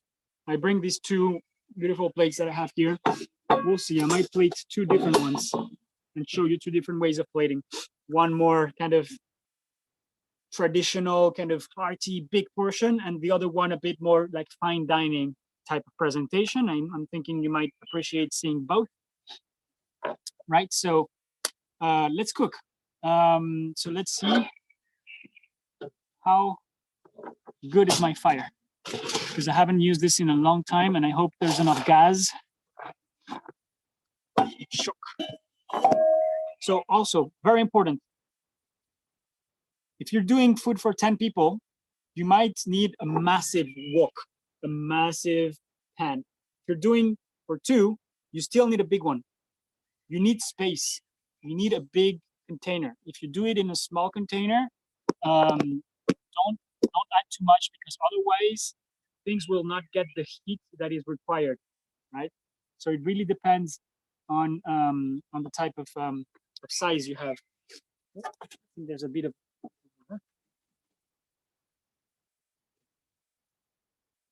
open. Let's see. Right, so I have proper fire here. You can probably see, right? That's a good flame. It's not the best flame. This is a bit artisanal, but right? Yellow flame, not good. Yellow flame is not that hot. Right here, you can see that if I don't calibrate it proper, the amount of gas that goes in, this is unfinished kind of combustion of gas, and yellow flame is not that good. You want blue flame, see? This is what you want. This is the hottest. Okay, so I'm ready. I'm gonna start now doing the things. It's gonna be fast. I'm gonna explain a few things as I go. Watch this camera here. This is the one that's gonna give you most information about what's happening. Excuse me, Charles. Yes? Tuck in that string on your jacket, please. The string that's flying around. Okay, mommy. No, thank you. Thank you for that, because, you know, I don't want to, something like that. Okay. Thank you for that. Thank you, Elise. That's very nice of you. Very considerate. Right. Fire. I want this to be hot. And I'm gonna start here. At one point, it's gonna start almost smoking, right? Right now, I'm barely starting to feel the heat. You know, cooking is, in a way, we've forgotten about this, but it's the art of fire. It's the art of doing delicious things using fire, and how the speed at which you distribute it, the type of fire, if it's in the oven, if it's on a wood fire, if it's, you know, it's all about heat.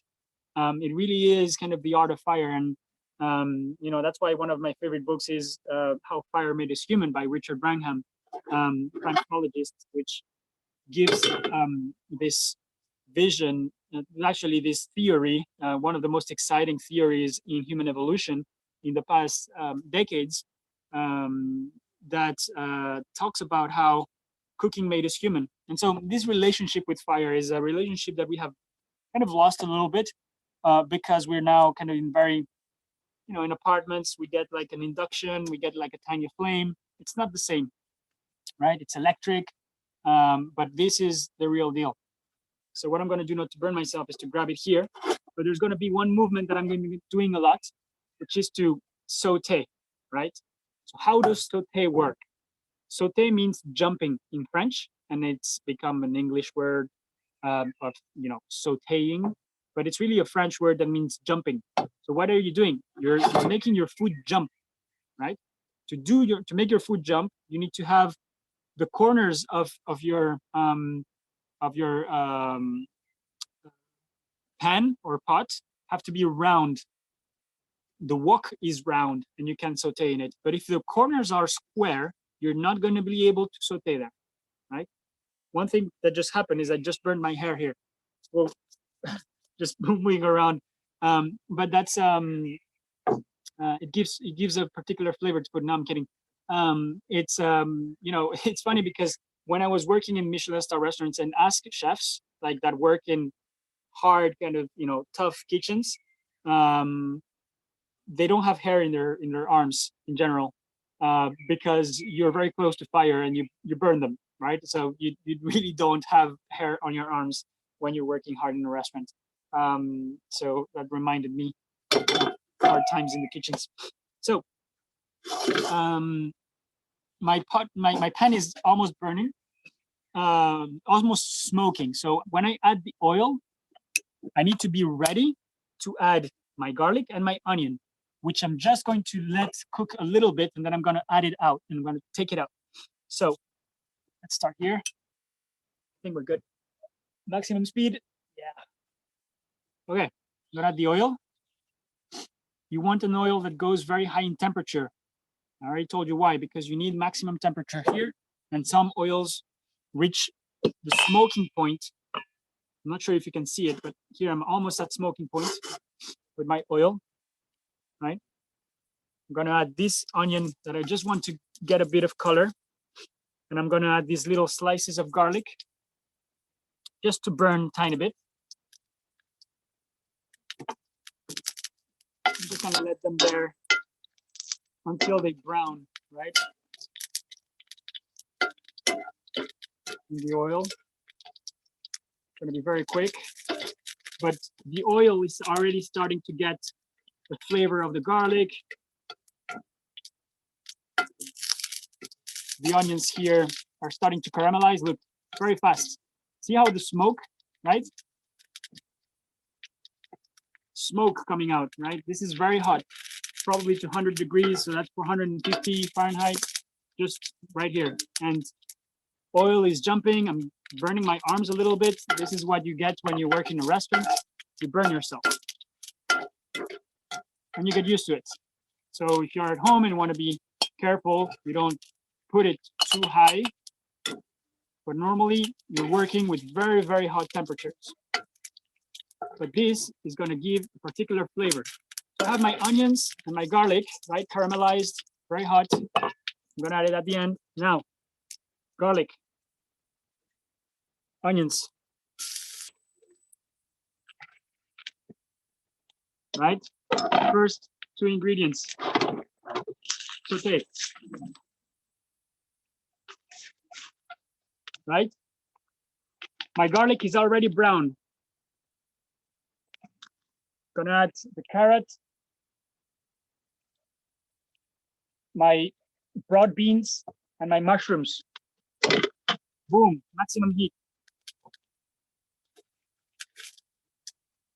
Right? It's a bit dry.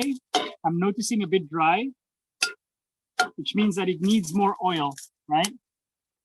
Don't add too much oil from the beginning. Add enough. Oh, I'm missing one ingredient.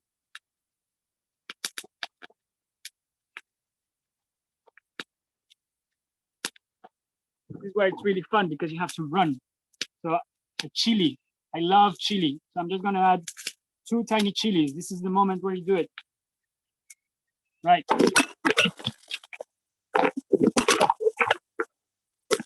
Cameras.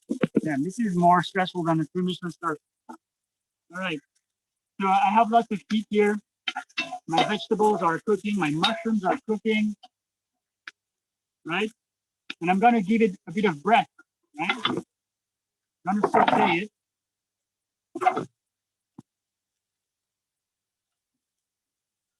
Right. Keep jumping. Okay. Right. Not too much. My mushrooms are already starting to fall, which means it's almost cooked. That means that I'm gonna try. Good. Now I'm going to add the second batch of vegetables, which are the ones that take less time to cook. Okay. And the greens, they already, because it's really hot, they're already almost there. Right, this is where I want to add my rice.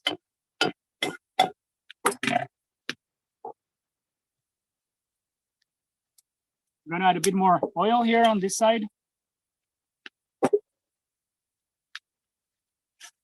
and I want my rice fried. So I want a bit of crunch.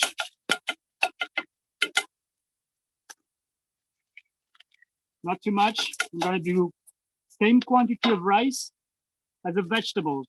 I don't want more rice than vegetables. I don't want more vegetables than rice.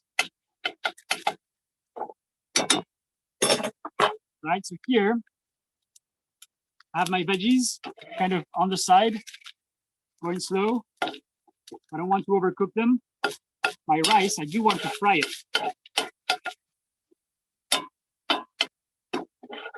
Starting to stick on the bottom, great. I want it to be kind of almost burnt and caramelized, almost crunchy. I'm gonna let it there. The more you move, the more you bring down the temperature. The less you move, the more it sticks, the more it burns, the more the heat rises. I see a lot of people when they're sauteing, they just keep on doing it. They're turning down the temperature. And sometimes you lose heat when you're mixing it too much. Here, I'm not gonna move it because I want heat to come up. I want it to be hotter, right? I'm getting my rice already to start frying. It's already kind of becomes crunchy a little bit. Right. This is when I'm going to add my paste, right? This is lemongrass paste, right here. I'm gonna add it on the side. And this is the first bit of seasoning you're adding, Charles? Yeah, I guess, although this is also a vegetable, so it doesn't have too much salt and everything. That, you know, I could have added salt already. I could have, but I prefer adding more soy sauce, fish sauce, because it's how to have more umami, right? Than if I just add salt. If I add salt now, it's going to be, I can add less soy sauce. Otherwise, it's going to be too salty. So now the heat is really up. My rice starting to be caramelized. Perfect. Okay. So you want some flame, but not too much, because if you burn the oil, it becomes unhealthy. So you just want a tiny bit of flame, but we still want that smokiness that comes with the flame.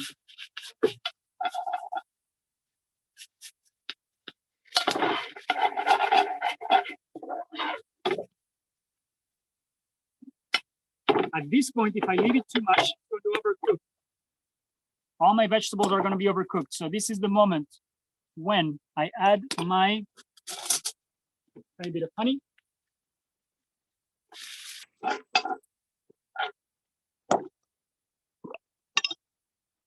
Tiny bit of honey for sweetness and caramelization.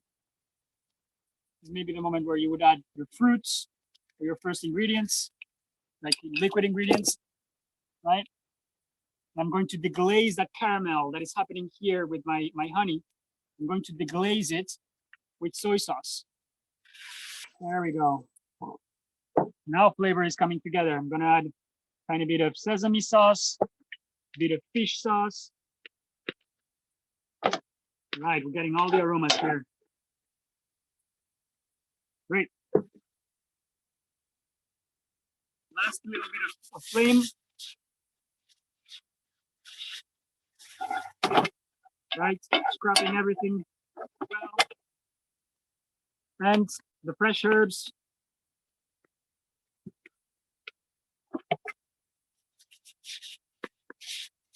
Done. Turn off the fire. Turn off the gas stove to avoid accidents. Great. We're done. Congratulations. Now, this is the moment where the rice is perfect.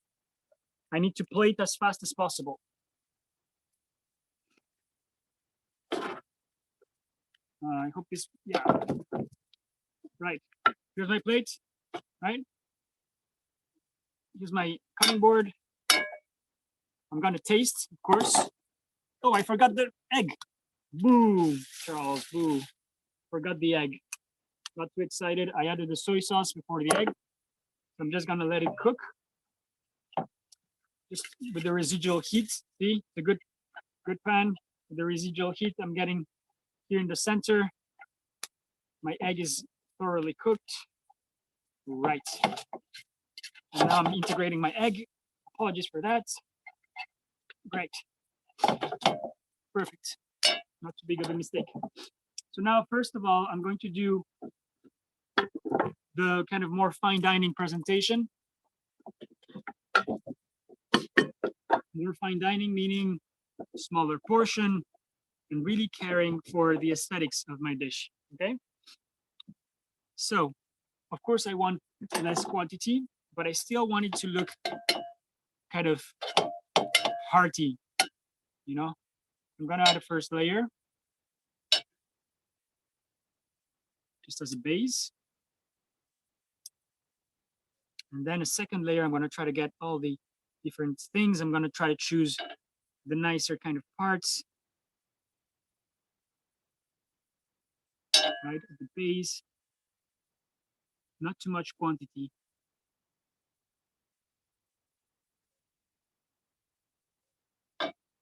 And now, for this, so I'm gonna try and find a bit of verticality with some ingredients. So I'm gonna take a little piece of mushroom and put it high. I'm gonna take another piece of mushroom here. Right, I'm gonna put the mushroom to be seen because it's one of the, you know, it's girole. It's a great mushroom. So it's really one of the stars here. So I definitely want it to be seen, right?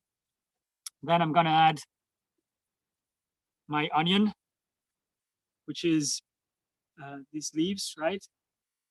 Beautiful onion. I'm gonna kind of open it like that, like a little leaf. Looks gorgeous, right? And then I'm gonna add some garlic petals, crunchy garlic, amazing crunchy garlic. And I'm just gonna place it nicely in different places. So you see the garlic, right? And now, this is going to be the key part, right? So I have nice little bouquet of flowers here. This is the rapini, the kind of flowers. Then I have some some seeds of coriander. I'm gonna add them in 2 or 3 places around. So maybe one morsel here will carry it and it will explode in the mouth of the guest. Then some of these beautiful petals, right?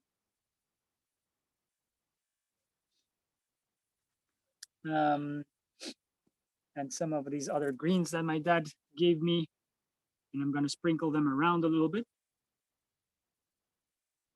Right, so that's kind of it here. Okay, more flowers of coriander here.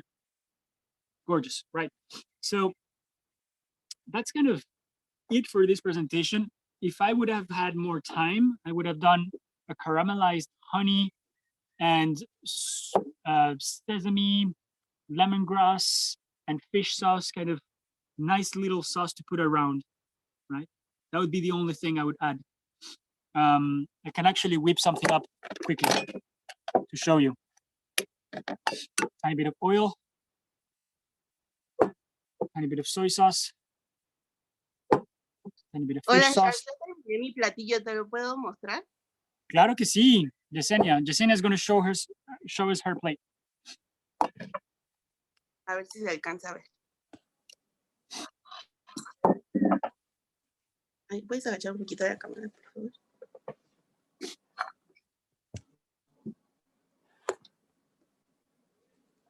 Es que si lo muevo mucho se desarma. Yo creo que lo voy a subir. Toca bajar la cámara, sí. Sí, a ver. Bueno. Ay, wow, qué lindo. Ay, ¿Y sí. ese Es que se desarma. Pues. Lo hice un poco como el arroz mexicano tradicional que lleva zanahoria, elote, chícharo y solamente que lo hice con salsas orientales para darle un poquito de salado y de umami. ¿Qué salsas ocupé? Ocupé salsa soya y salsa de ostras para darle el umami y lo salado. Para darle el toque dulce ocupé un poco de miel y para darle el toque ácido ocupé vinagre de arroz. Para darle el toque amargo hice unos chips de chile guajillo mexicano y también ocupé arroz mexicano que tiene denominación de origen, es el Morelos. Este pertenece a la variedad índica y aguanta mucho las temperaturas altas de cocción y prolongadas. En México se utiliza mucho porque como nosotros dejamos cocer mucho el arroz, no nos gusta que revienten y que sea tan glutinoso, nos gusta que esté muy separado. Y Claro. déjate lo muestro porque creo que no está muy bien. ¡Wow! ¡Qué belleza! Y también gracias.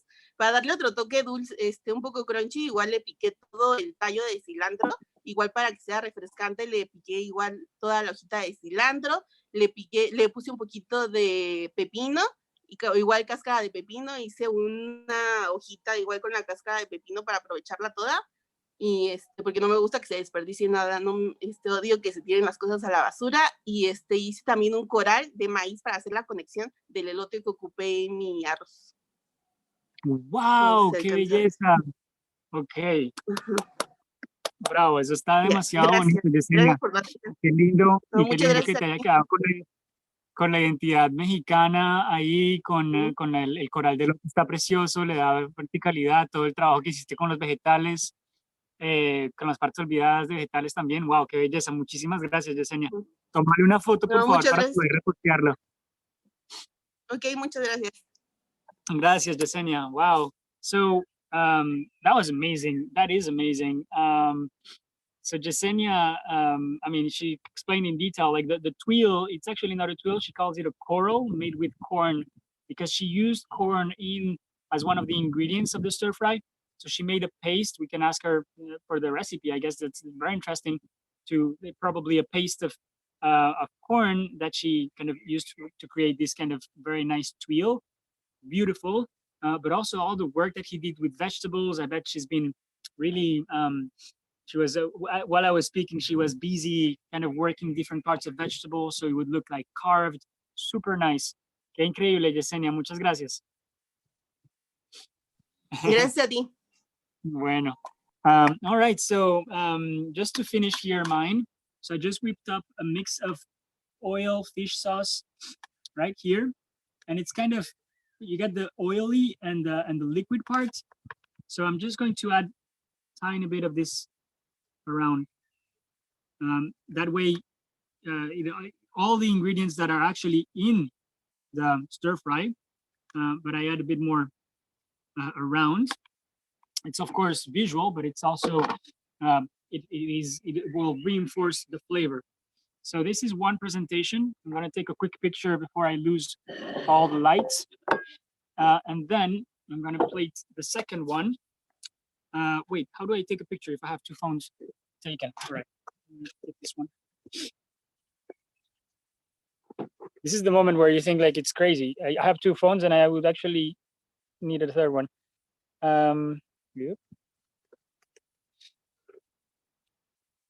Right. No, white flash. Just a second, because I want to be able to share this later.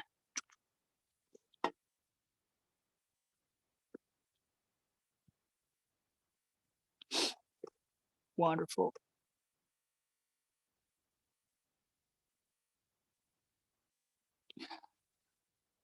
Great. Sorry to keep you waiting. Here we have the other presentation, which is a more kind of simple presentation, just everything in the center, nice and generous. Right, simple, same thing as the other one. It's just really what changes is the amount of food that I'm putting on the plate. Normally, the stir fry is a main dish, right? So you want enough food on the plate. You want it to be kind of hearty. Here I could have put that poached egg on top also. But here I'm doing the same with my little caramelized onion and my onion chips, etc. So I'm not sure if you guys folks have started cooking, but maybe you want to start now, putting together all your things so we can show each other our plates. And yeah. Woo! Here, let's talk. Can I share my plate? Yes, please.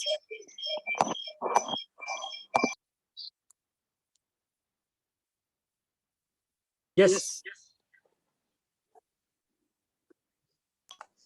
Sorry, so there it is. Beautiful. So I have my fried rice with bok choy. I separated the root and the leaves. I also have some shaved asparagus. I shaved the stems and I put the tops in whole. Green onion, garlic, ginger. I had some marinated tofu that I crisped up a little bit before. The rice, some wild mushrooms, and I think that's it. That's wonderful. Thank you. Thank you And so then on much. top. Yeah. It's a beautiful plate as well. Like I really like the concentric, right? You have a rim, a white rim, and there's a beige, and then there's and then there's the egg. Oh, It kind and of I goes in fried circles. the leek hairs. Like you, I think you did this once. So I had some leek and green onions, and I fried the hairs for a crispy And the bit. leek is gonna bring some crunch to the thing. That's a great idea. Well done. Who else wants to share? Moi. Oui. C'est mon premier. Attends une minute. Ici. Ah, voilà. J'ai fait 2 plats différents. Ah, I did 2 superbe. different plates. C'est trop bon. So this Et one. tu as servi dans quoi l'autre? C'est dans une aubergine? Oui, so this one is in the squash, in the green. It's a, I look it up, it's a shiatsu squash. It's just cooked a little bit too long though, so it's not as solid as I would have wanted. And that puree is a squash puree from the inside of it. A ver, otro. Super. Beautiful. So this is it. Oh, le petit.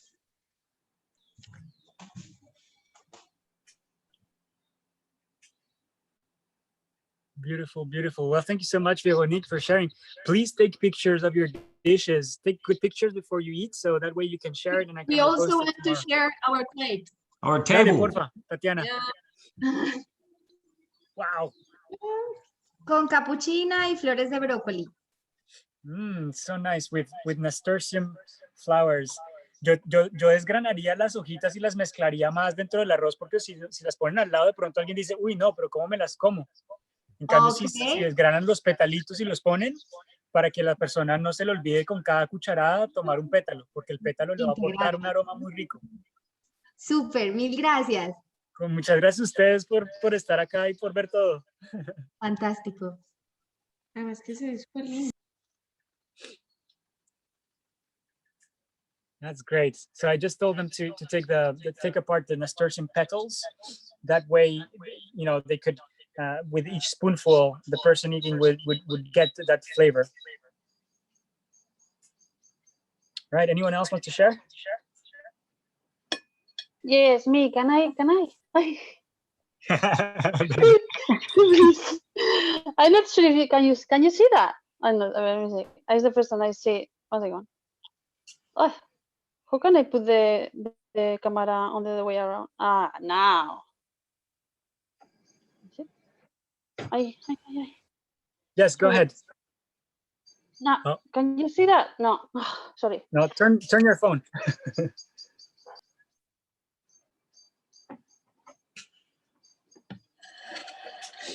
In the meantime, Charles, I have a quick question for you. Yeah. You know how you gave the rice color, like seared the rice on the pan to develop, like caramelize the crust? Would you do that same thing with things like quinoa or bulgur wheat, or is it something about the gluten, or not the gluten, but the starch content in the rice that makes it better for that?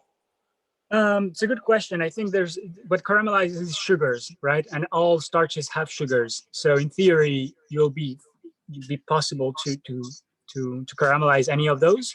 It depends on water content and sugar content. So the more sugar, the faster the caramelization will happen, right? But I think it's also a matter of taste. Some people like their fried rice to be a bit more kind of mellow and kind of mushy.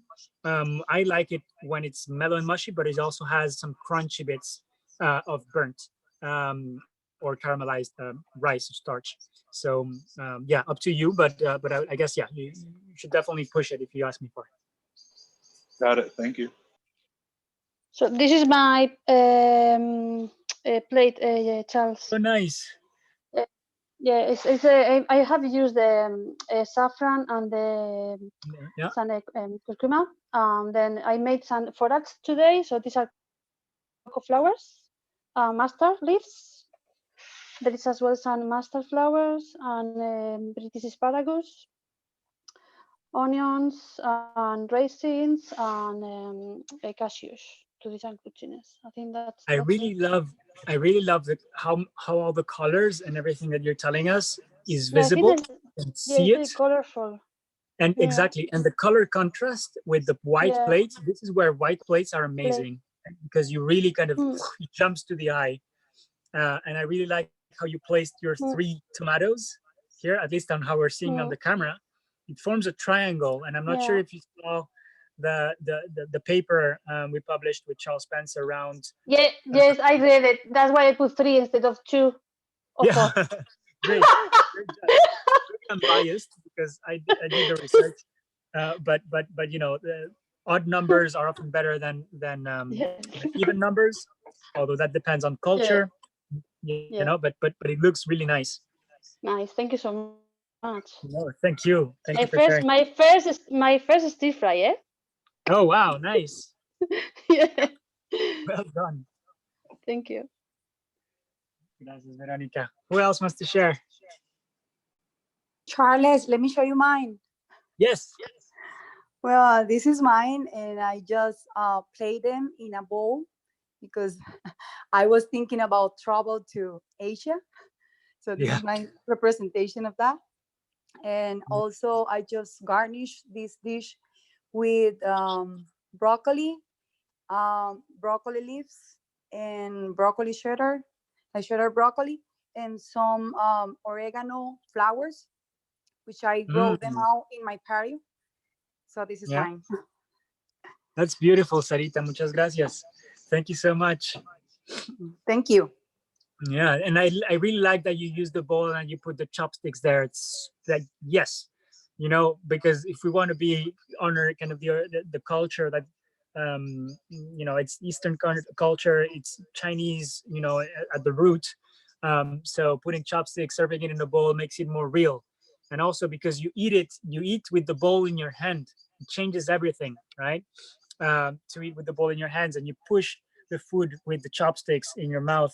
It's the way of eating as well. So I think it's very culturally appropriate, but it also changes the presentation, the act of eating. It changes your own eating ritual is affected by the type of presentation. So well done on that choice, Sarah. Thank you. Yeah. All right. Anyone else?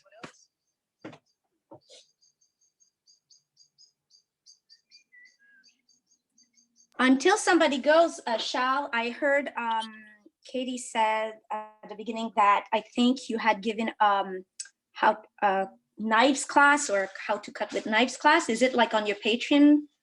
Can we find that video on the Patreon? Yeah, so that's actually in the plans. I haven't done it yet. But okay. Yeah, I think we're gonna do it. We're gonna do it soon. I wanted to give a proper tutorial on knives. Not only how to purchase them, but it's a whole philosophy.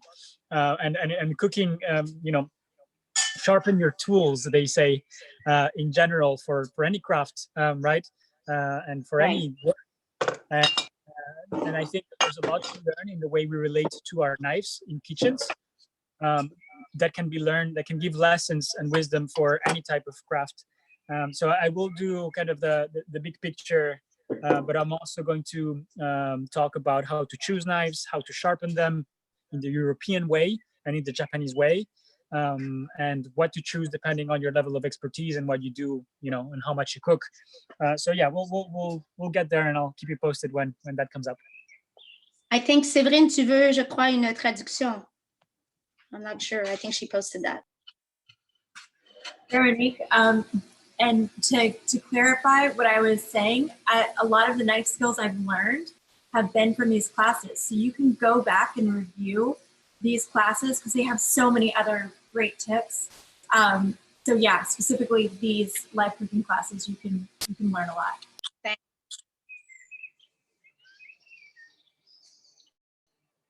I probably can share my dish if that's okay.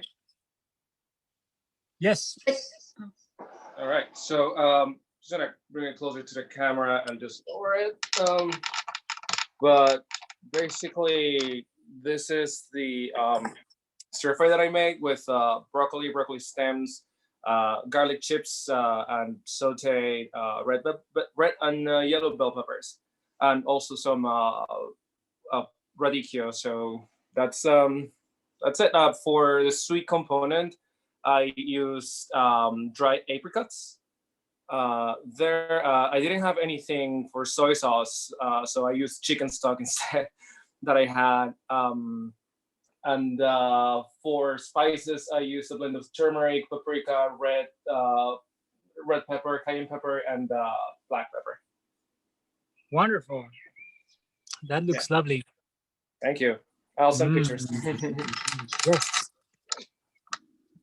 Can I share mine as well? Yes, please, Steph. Oh, I just forgot about my little herbs because I had a big fire alarm. That was fun. Even on an induction hob. UK moment. Yeah, no classic UK without the fire alarm going on. Yeah, but on an induction hob as well. Oh, it happened to me so many times. Go ahead. So it has like a sorrel base with the rice, asparagus, leek, actually chard. Everything, I didn't buy anything new for this recipe. It was either going to waste or pick from the garden, and then a bit of mackerel as well. Nice. Did you just put the mackerel on top, or did you add it also in the stir? I didn't actually put it, I heated it up, I didn't put it right through. It's got a bit of miso and yuzu in it as well, so cool. It doesn't have the fish all the way through. That's great. Maybe By the next way, time. everyone, mackerel is one of the living creatures that its flesh contains more glutamate than any other thing. It's like, you know, anchovies and mackerel are up there. So with a tiny piece of mackerel, you can give a lot of umami, right? And it's sustainable. It's a sustainable fish because it's a small fish, unlike the big fish that everybody craves. And sustainable eating. One way of eating sustainable seafood is eating small fish like mackerel. Mackerel is the great example, and of course anchovies. Well done on that, and also only scraps and leftovers. Amazing. Well done. Thank you. Thank you. I have a quick question because I made a lot of rice. Can we freeze rice? Like when we unfreeze it, isn't it like super dry or something like that? I guess. Well, yeah, you can put it in the fridge. It will be perfectly fine for a few days. Right. But then freezing, I mean, it should be okay. But yeah, if you can avoid it, I'd say it's better because it's only also 10 minutes to cook, so it's not big,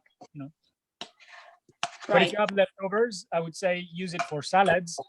Use it for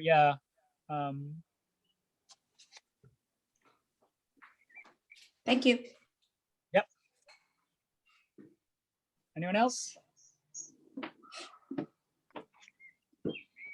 Okay, my turn. Yes. Yeah.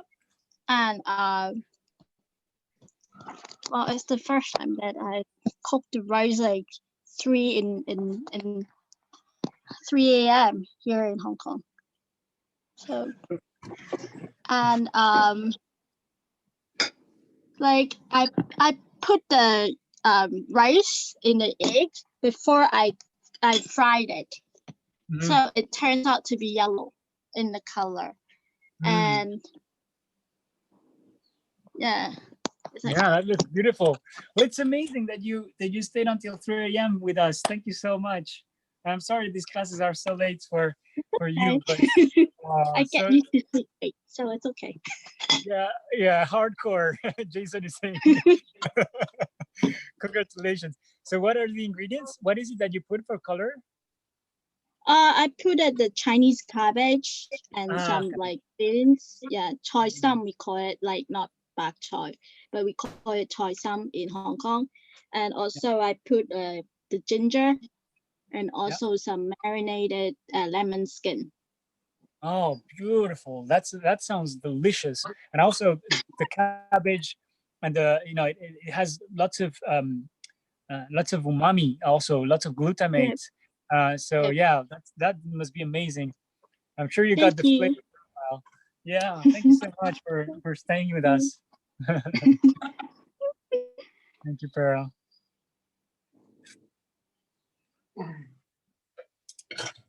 Anyone else eating? I will show you mine. Mm-hmm.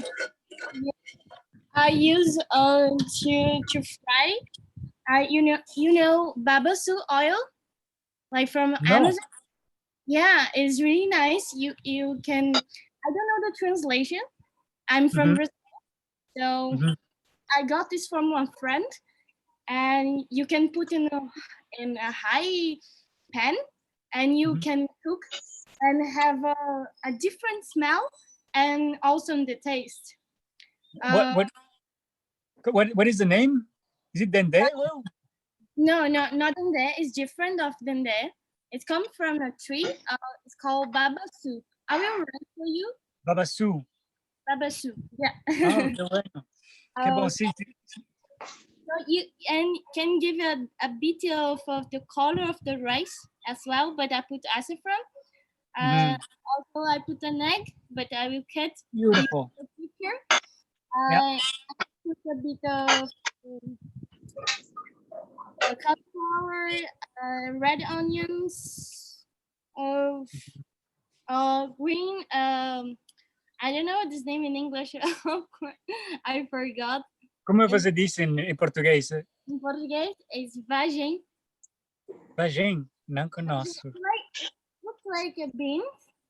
But it's different than green bean. Okay. Yeah, it's like you have a French one, like really sticky, but here is big, like this. All right. And also I put cauliflower, I already said, and peppers and saffron and the egg.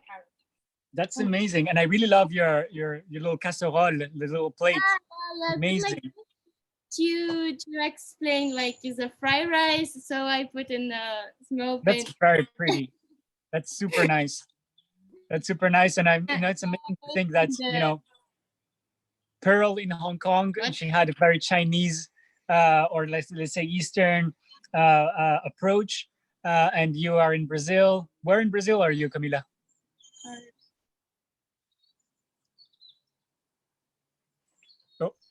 I'm in Rio.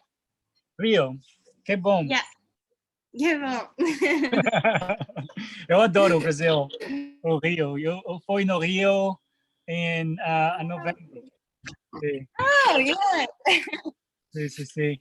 Se você pode deixar... Sorry, my connection is bad. Se você pode deixar o link, o nome do azeite que você usou. Yeah. Assim a gente pode aprender. Tá. Tá bom. Tá bom. Obrigado. Obrigada pela sua so much, aula. Camila. Thank you so much for sharing, for being here with us. Bon appétit. Bon appétit. Je voulais juste dire merci. Voilà. Oh, merci beaucoup. C'était super de passer aujourd'hui. On a passé du temps j'ai connu votre maison aujourd'hui. Enfin, on a connu votre maison et votre recette était superbe. Merci beaucoup. Vous apportez vraiment quelque chose de super à ces interactions.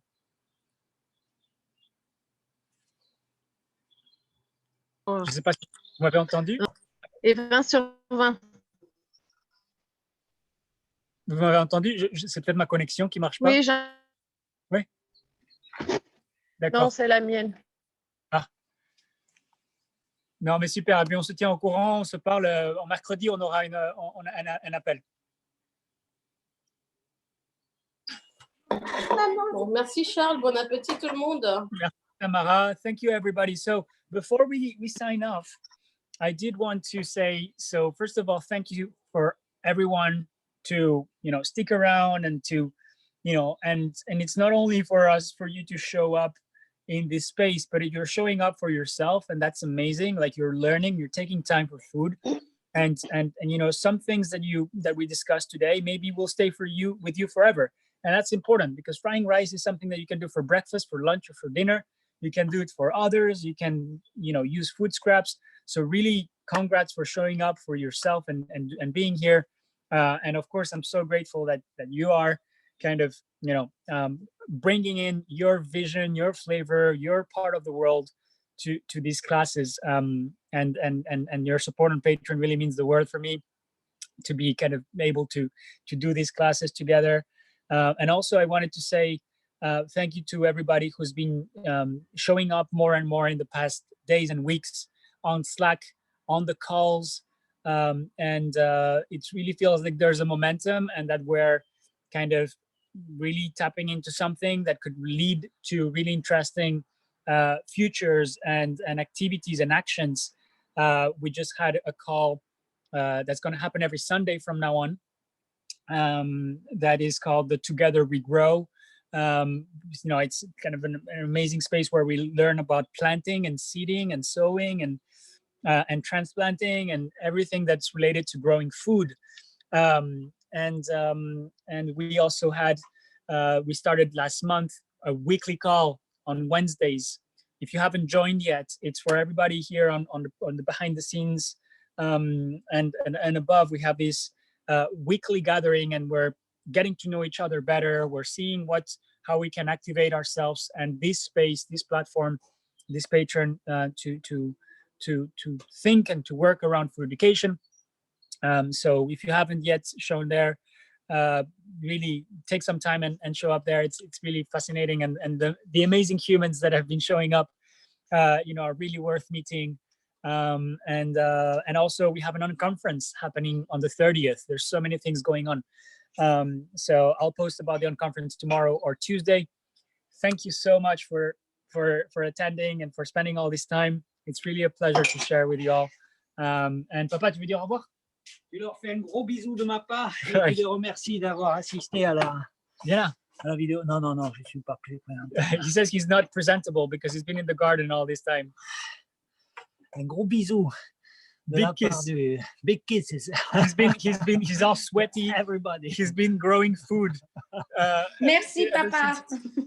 Véronique, merci. You're always à Montréal? Ouais. Ah, Katie. You're always presentable, JM. Et il était toujours beau. Oh, merci. Ouais. All right, bon, c'est ton plat, tiens. This dish is actually for my dad. C'est pour toi. On a faim. Qu'est-ce que ça veut dire? This is going to be his dish. Okay, I'm going to warm it up because it's cold now. But comment ça se traduit on a faim? We're hungry. We're starving. He's starving. Yeah. And I'm going to feed him. I am working still. Yeah, he's still working until the dark. Growing food. That's his passion. All right, everyone. Thank you so much for being here. Thank you. Namaste, everybody. Namaste.